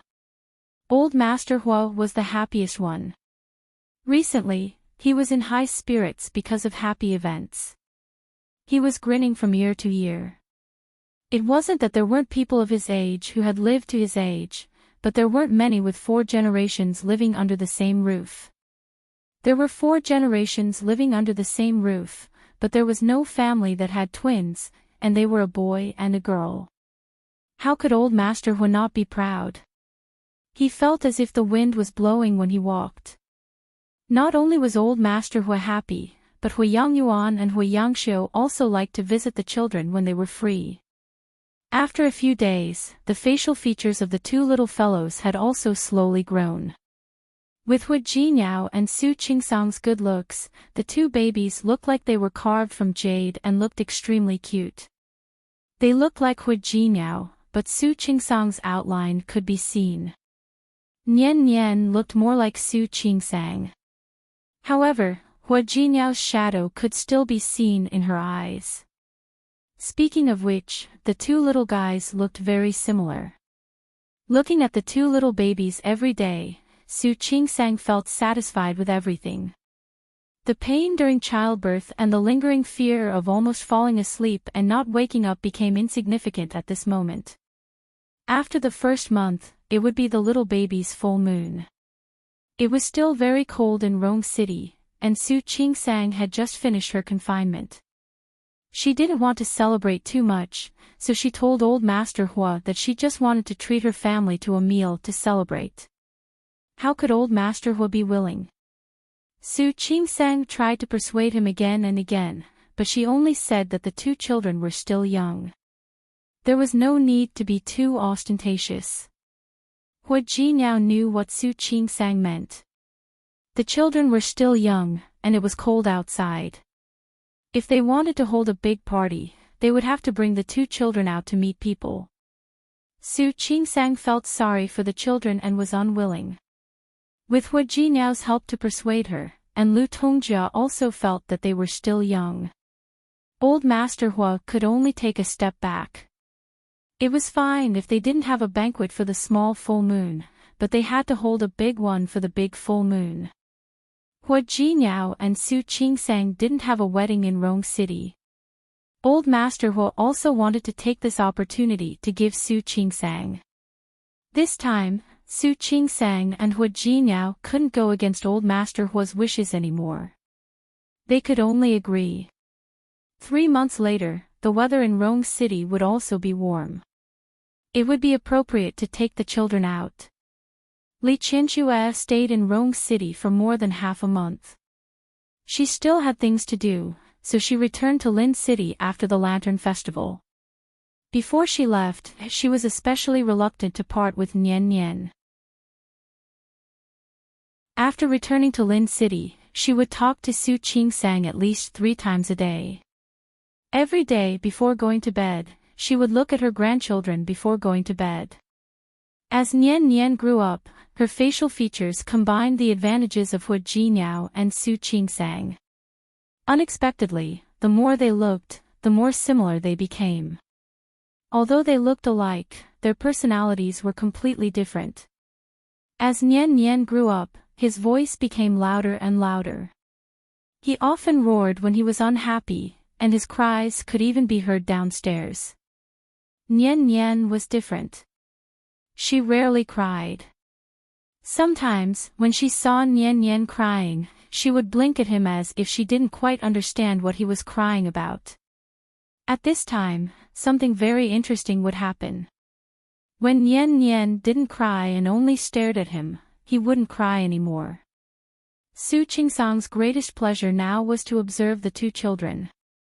She didn't know that children were really different every day after becoming a mother. She thought that Nian Nian's hair grew faster, but it was always darker. But what about Nian Nian? Her hair was thin. When she was born, it was a little yellow, but it slowly became darker. If she drank milk, Nian Nian would often drink all of Su Qingsang's milk. When Nian Nian wanted to drink it, it was gone. At this time, she would feel especially wronged, but she wouldn't cry. She would just look at him like that. Su Qingsang's heart melted. Next time, she would feed Nian Nian first. But after thinking about it, she didn't want to. When he made a fuss, it would be very loud. Sometimes, Su Qingsang would wonder who this child looked like. Why was he so good at making a fuss? She heard from Lu Tongjia that Hu Jinyao was quite sensible when he was young. He was obedient and easy to take care of. He didn't even need to wake up at night. How did he turn into a little devil in Xiangxiang? Su Qingsang had no choice but to gulp down the milk soup. She was afraid that 2 babies wouldn't be enough. Even so, Nian Nian still drank milk powder. When the little guy held the milk bottle in his mouth, he looked extremely pitiful. At first, he refused to drink the milk from the bottle no matter what. Later, he was so hungry that he barely drank 2 mouthfuls. After trying a few more times, he knew that he wouldn't be able to drink his mother's milk. In the end, he finally accepted the fact that he could only get the milk bottle. His resistance was a little less. Every time this happened, Su Qingsang felt both amused and helpless. There was nothing she could do. Nian Nian's physique was a little weaker than Nian Nian's. She really couldn't blame him for being biased. Even Hu Jinyao had the same thought. Boys have to be raised a little rougher. Isn't it just that he doesn't have milk to drink? He has such a bad temper. When he grows up, see how I'll deal with him. Although that was what he said, every time the child cried, he couldn't wait to immediately pick him up and coax him. Su Qingsang couldn't be bothered to expose his tough words and soft heart. Anyway, the child was his. When the time came, he would really deal with him ruthlessly. Time slowly passed by more than 2 months. Soon, it was the 100th day of the 2 little guys' lives. Because old Master Hu said that they wanted to hold a big party, the Hu family had 100 tables in the largest hotel in Rong City. They invited all the people who were friends with the Hu family, their business partners, and their distant and close relatives. Xiang Xiang and Nian Nian, who were already 100 days old, now looked like 2 little dolls in a New Year's painting. They were pink and tender, and especially likable. It wasn't the first time Xiang Xiang had gone out. He had gone out for a vaccination and a checkup at the hospital. However, it was the first time he had seen so many people. He wasn't afraid of strangers at all. He just rolled his eyes and looked around. If anyone reached out to hug him, he was willing to let them hug him. He smiled at whoever hugged him. Nian Nian wasn't afraid of strangers, but she didn't seem to like to interact with others. She was only willing to let her family hug her and didn't want anyone else. Finally, when she saw Hu Jinyao in a suit and tie, she immediately turned her head and kept looking at him. Nian Nian liked Hu Jinyao very much. As long as Hu Jinyao hugged her, she would obediently stay in her father's arms. Seeing that there were so many people, no matter who came, she didn't want to bother with them. She just buried her face in Hu Jinyao's arms. The others were fine, but Hu Jinyao's group of childhood friends had all come. Wan Xianying loved to play, and Tang Mohan was also very lively. The group of people looked at the 2 little babies with envy and jealousy. Xiang Xiang was fine. He was willing to be hugged by anyone. Nian Nian couldn't do it. She refused to let anyone hug her. She would change her face the moment someone hugged her. Hua Jinyao couldn't bear to let them hug her either. The rules were that they could only look at her and not hug her. This little girl has such a bad temper. Wan Xianyang clicked his tongue, but his eyes were filled with envy. Jinyao, I think your daughter is so cold and aloof. I don't know which kid will be able to catch up to her in the future. Tang Mohan looked at Hua Jinyao's two treasures with envy. To be honest, among these childhood friends, Hua Jinyao was the luckiest one. He went to open a branch office somewhere else, and he came back with a wife. It wasn't a big deal to marry a wife.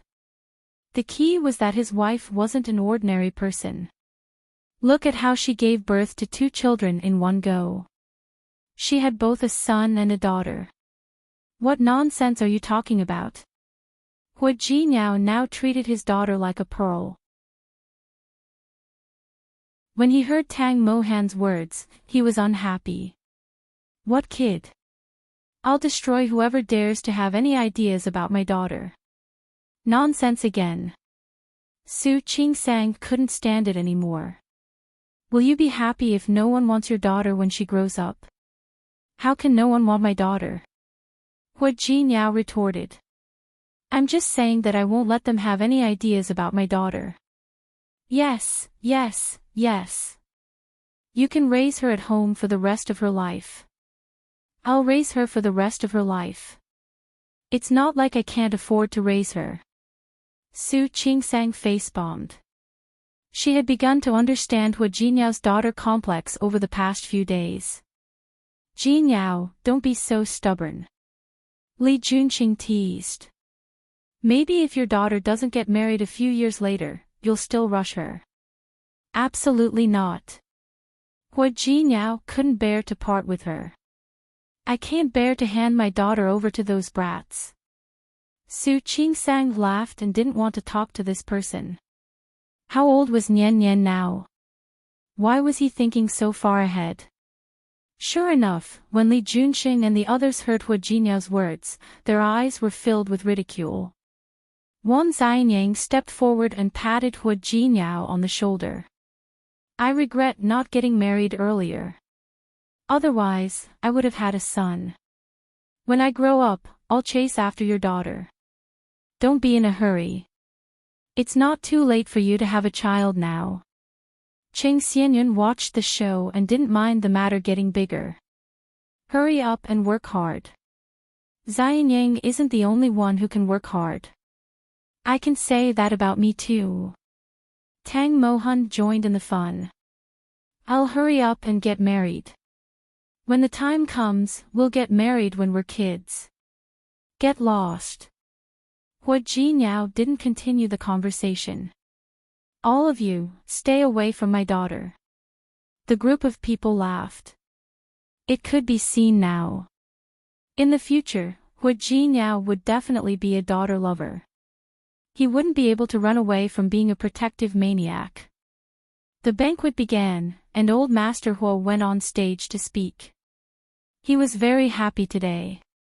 At this age, he had everything. He liked to see the family prosper. Today, I'm sure everyone knows why I've invited all of you here.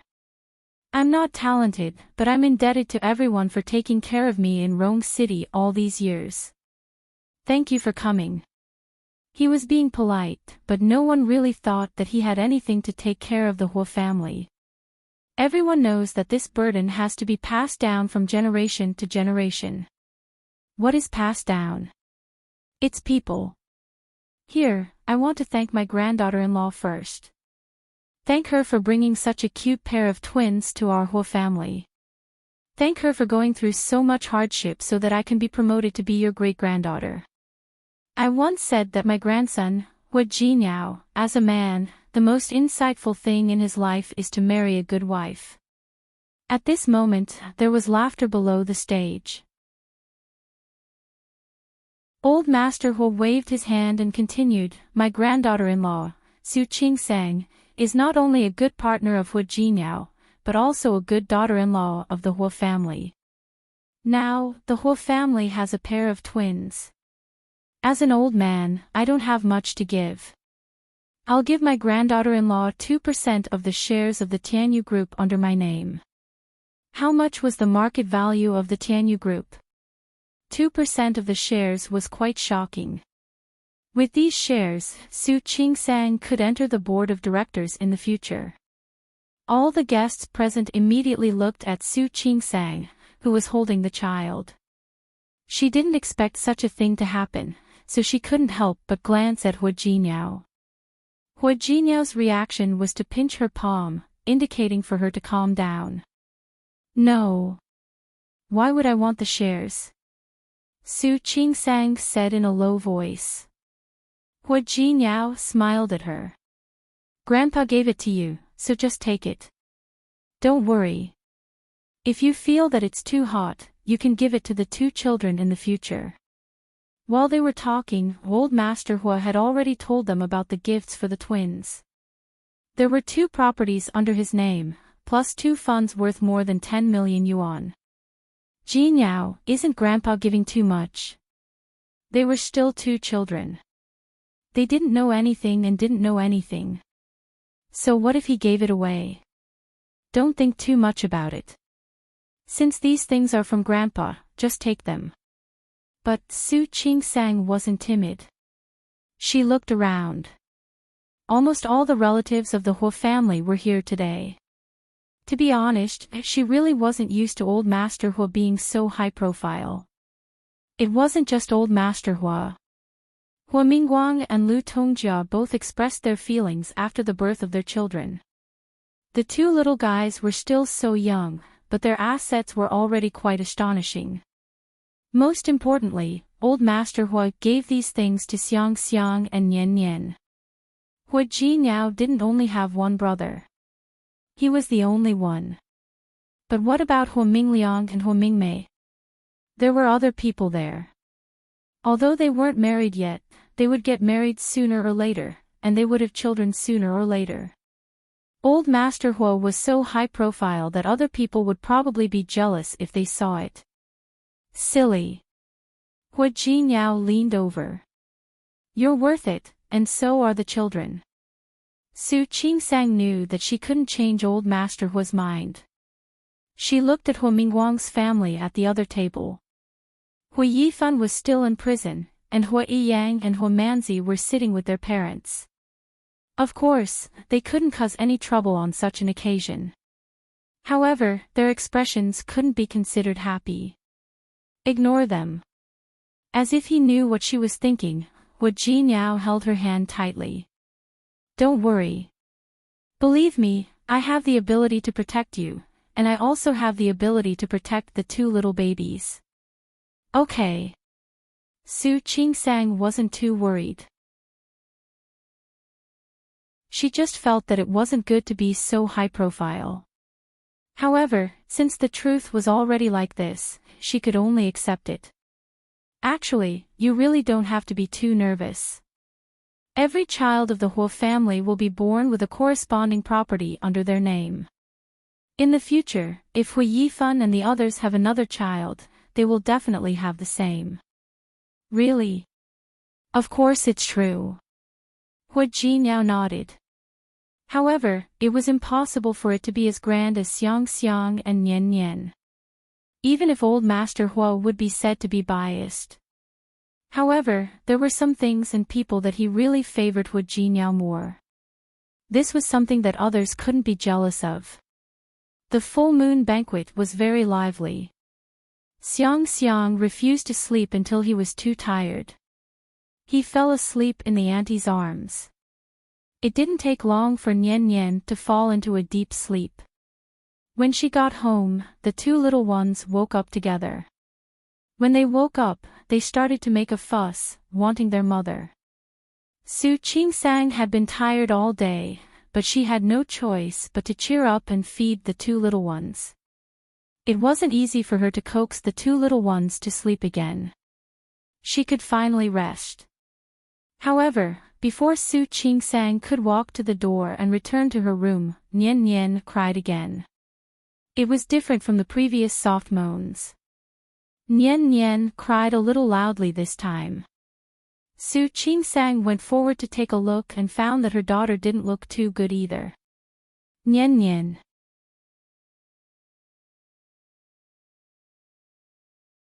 Chapter 647.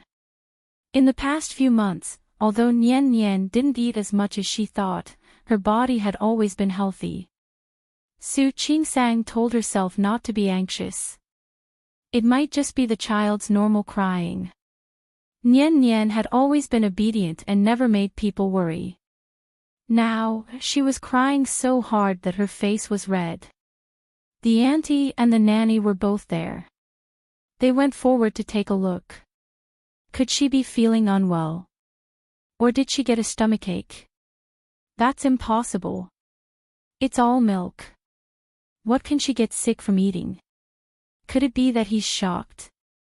Why are there so many people today? It's possible. In our hometown, we usually don't carry children out easily because we're afraid of being shocked.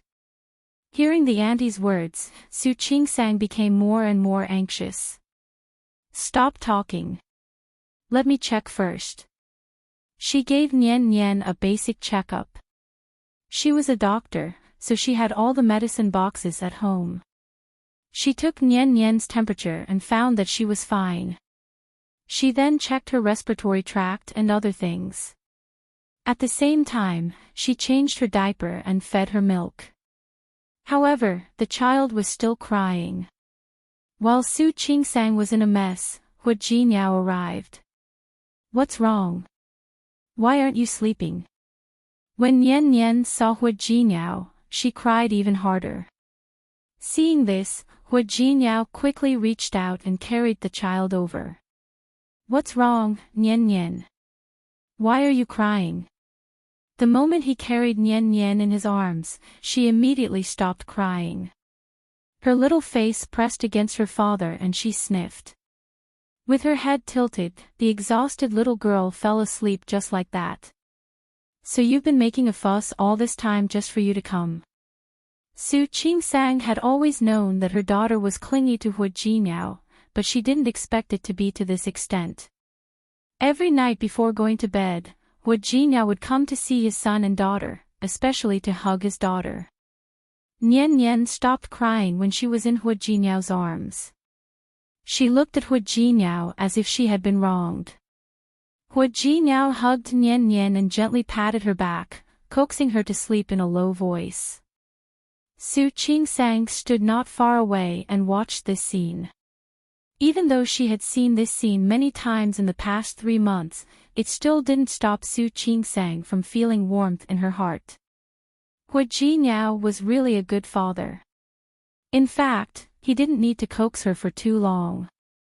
Before long, she fell asleep in Hu Jinyao's arms. Hu Jinyao waited until his daughter fell asleep before he gently placed her on the small bed. Hu Jinyao told the housekeeper and the maid to be careful, then held Su Qingsang's hand and went back to the room. Not bad. Mr. Hua. As soon as they entered the room, Su Qingsang was not stingy with her compliments. You're becoming more and more like a stay-at-home dad. Thank you for the compliment. Su Qingsang shook her head with a smile and thought of something else. Speaking of which, your daughter is really clingy to you. No matter what, don't even think about escaping today. I'm already like this. Su Qingsang looked at the flesh on her abdomen that hadn't completely disappeared. She was really depressed. She could have recovered better, but during this period of time, in order to let the baby have enough milk, she hadn't stopped feeding the milk soup. She ate a lot, so it would be strange if she wasn't fat. She even despised herself for being like this. Hu Jinyao looked at her, turned her body around, and looked at her very seriously. Wife. In my heart, you're the most beautiful. What's more, Hu Jinyao stroked her abdomen and looked at her figure, which was indeed much fuller than before. You became like this because of me. Do you think I would despise you? Su Qingsang didn't say anything. No woman could really not care about her appearance, but Hua Jinyao's words undoubtedly made her extremely happy. Hua Jinyao. Are you serious? Wife, I will definitely try my best to prove it to you today. He stood up, easily picked her up, and walked to the bathtub. You're even more attractive to me than before you had a child. The annual Christmas was here again. Today was a little special. It was Su Qingsang's third birthday after her marriage to Hua Jinyao, and it was also her second birthday. After all, her birthday was written as the 26th. Last year, Hua Jinyao had planned to celebrate Su Qingsang's birthday, but Su Qingsang was pregnant and couldn't move freely. He wanted to take her out to play, but he couldn't.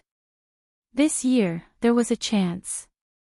Hua Jinyao helped Su Qingsang apply for leave in advance.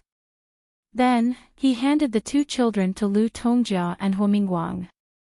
The winter in Rong City was getting colder, but Hua Jinyao was very excited.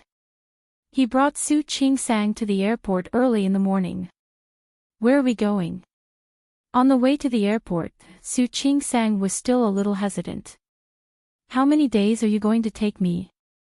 Xiang Xiang and Nian Nian, before she became a mother, she really didn't think she would have such a mentality. But ever since she became a mother, as long as she was away for a little longer, she would start to miss her two children. Every day when she went to work, she would hug her two babies for a long time before leaving. It was even more so when she came back at night. Under such circumstances, Su Qingsang really couldn't bear to part with Xiang Xiang and Nian Nian. Wife. Hua Jinyao held her hand tightly.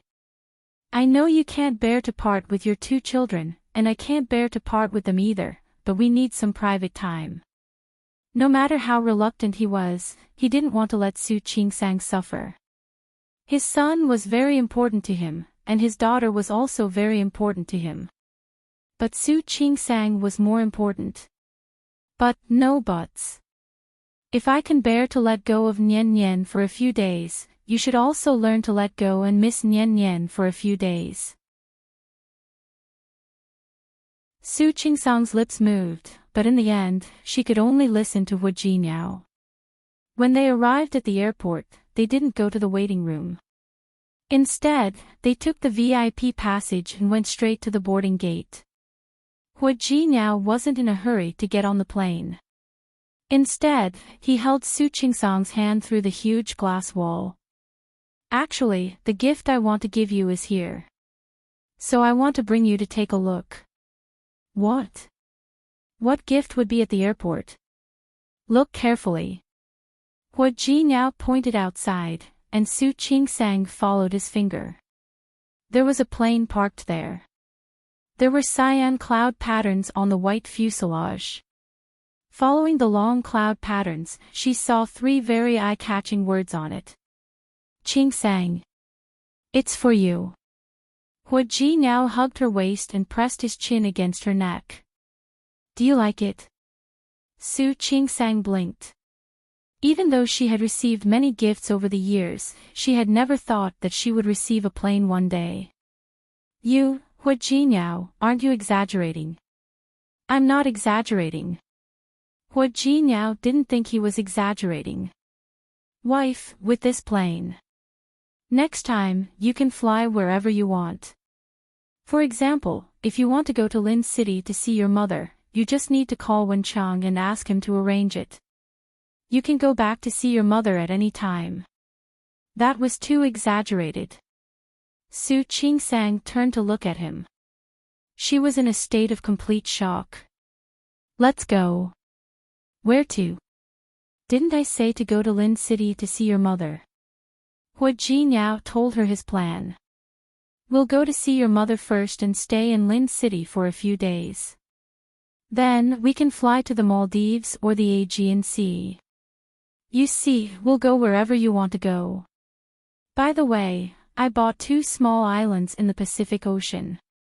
Why don't I take you to see them? Stop. Su Qingsang interrupted him. How many days do you plan to take me away? It doesn't matter how many days. Believe me, Mom and Dad will definitely take good care of the two little babies. So, you really don't have to worry too much. Su Qingsang wasn't worried, but she couldn't bear to part with them. Ever since the two children were born, they had never been separated from her for a day. Besides, don't you miss your mother? Yes. Li Qianxue often flew to Rome City to see the two babies when she was free. Not only would she come, but Su Qinghui would also come. But coincidentally, Li Qianxue and Su Qinghui seemed to have a tacit understanding. Except for the time when the children were born and when they were 1 month old, the two of them almost didn't meet. Every time Li Qianxue was about to leave, Su Qinghui would come. Sometimes, when Su Qinghui was about to leave, Li Qianxue would come. The reason for this was, of course, because Li Qianxue didn't want to meet Su Qinghui, so she would ask clearly every time. After spending more time together, their relationship naturally became closer. Speaking of which, the last time Li Qianxue came to Rome City was more than a month ago. Su Qingsang really missed her a little. And sure Mengwan, you said you wanted to see her last time. Did you forget? Yes. I didn't forget. Then let's go. Go spend time with your mother and then spend time with your grandfather. See Shi Mengwan and your former colleagues. Then, we'll find another place to fly to and play. Su Qingsang couldn't argue with him. She also knew that in the past year, from her pregnancy to childbirth to the birth of the child, she really hadn't had a good time to relax. Now that she was doing this, she could just treat it as a vacation. Speaking of which, this was her first time taking a private plane. It was indeed as comfortable as she had seen on TV. There was not only a living room, a meeting room, a study, and 2 bedrooms on the plane.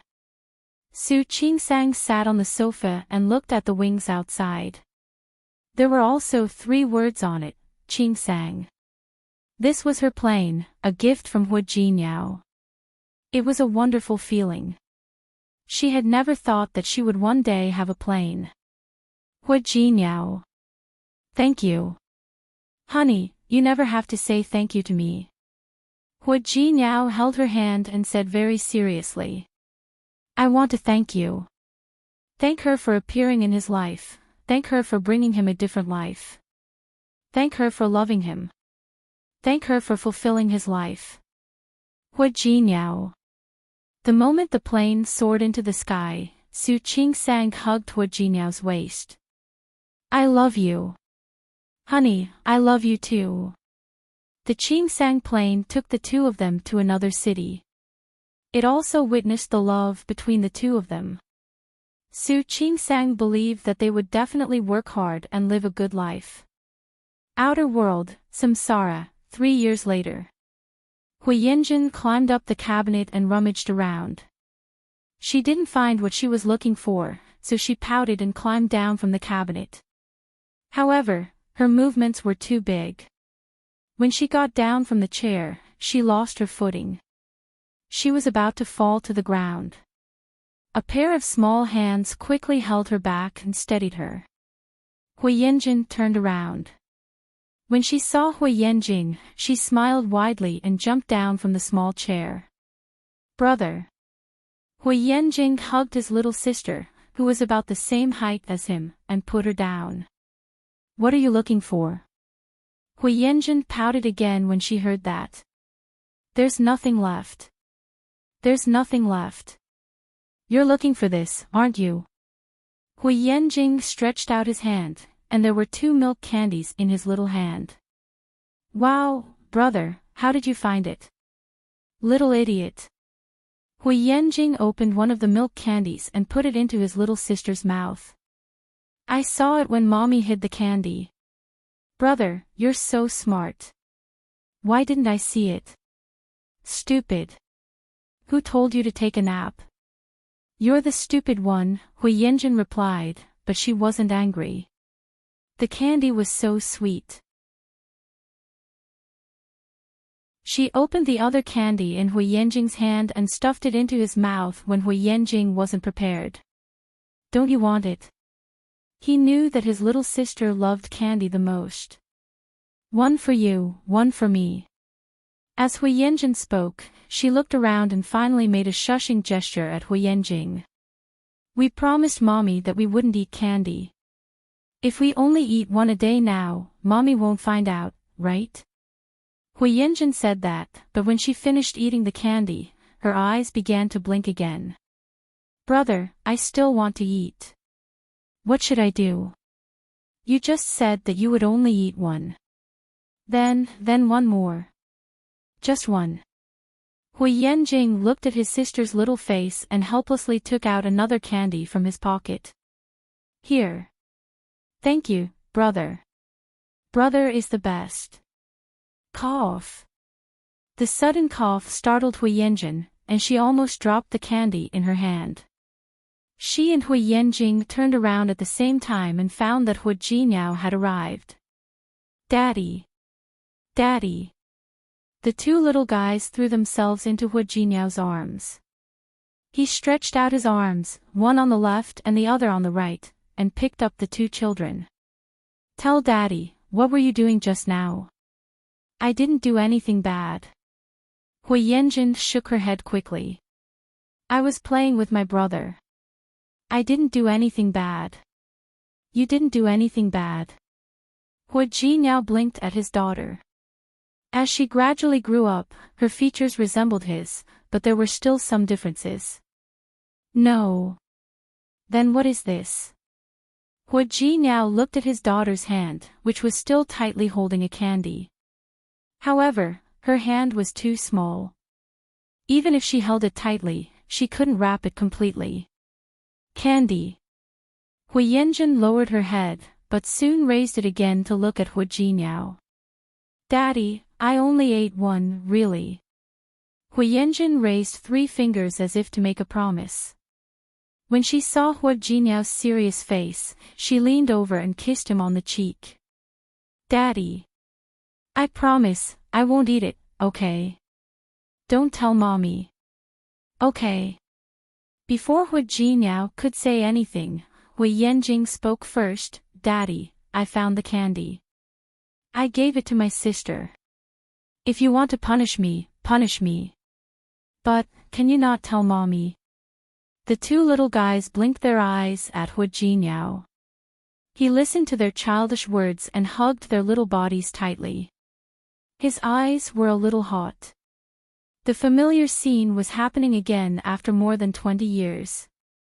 He buried his face in Hui Yanjing's neck and didn't say anything. Hui Yanjing was a little nervous. She glanced at her brother and then at Hui Jinyao. Finally, she said as if she was throwing away everything, then if you want to tell Mommy, can you ask Mommy not to punish me? I promise, I won't eat candy again, okay? Hui Jinyao shook his head and put down the two little guys. When he shook his head, Hui Yanjing's face fell. Daddy, I told you, I gave the candy to my sister. If you want to punish me, punish me. Hui Yanjing was quite manly. Hui Jinyao glanced at him and reached out to rub his head. Why would I? Don't worry. Mommy won't punish you. In this family, Su Qingsang definitely had a high status. She indeed didn't allow the children to eat too much candy, especially Hui Yanjing.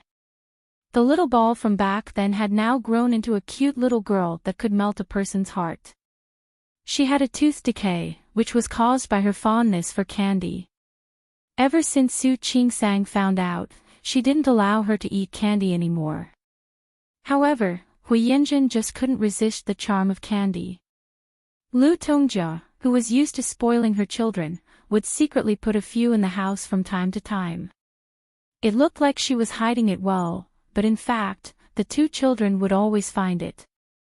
Hui Yanjing, in particular, seemed to always be able to see where the adults hid the candy. Really?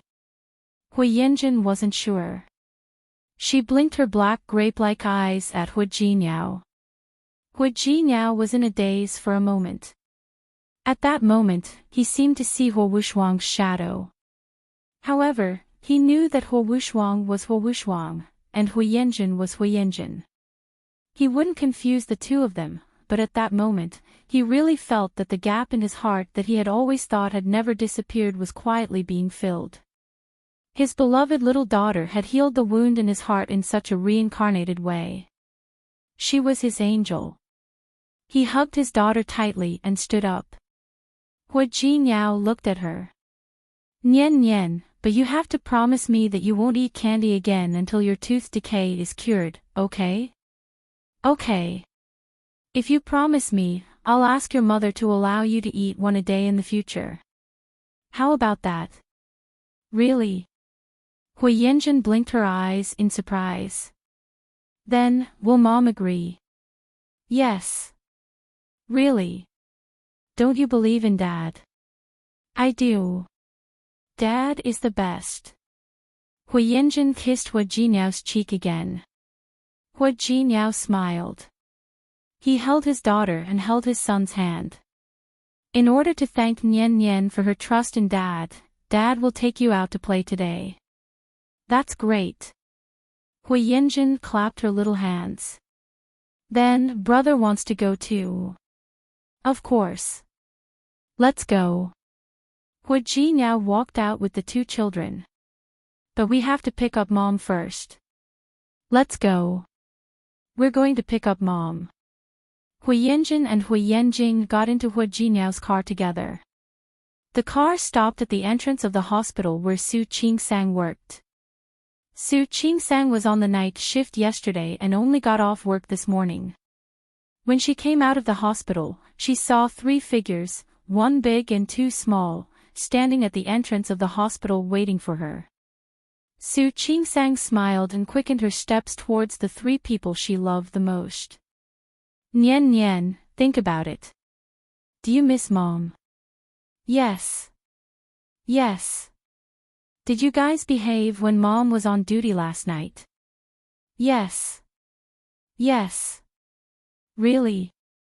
Mom, I secretly ate a candy, but I promise, I only ate one, really only one. Mom, I gave it to my sister. Don't blame her. Why are you guys so disobedient? You actually secretly ate candy. Su Qingsang looked at the 2 little guys with a straight face. To punish you, huh? Ha! To punish you, you guys can sleep on your own today. You're tuning into the LoveLore Library YouTube channel. We're so grateful for your support and don't forget to subscribe to join us on this incredible journey through captivating stories.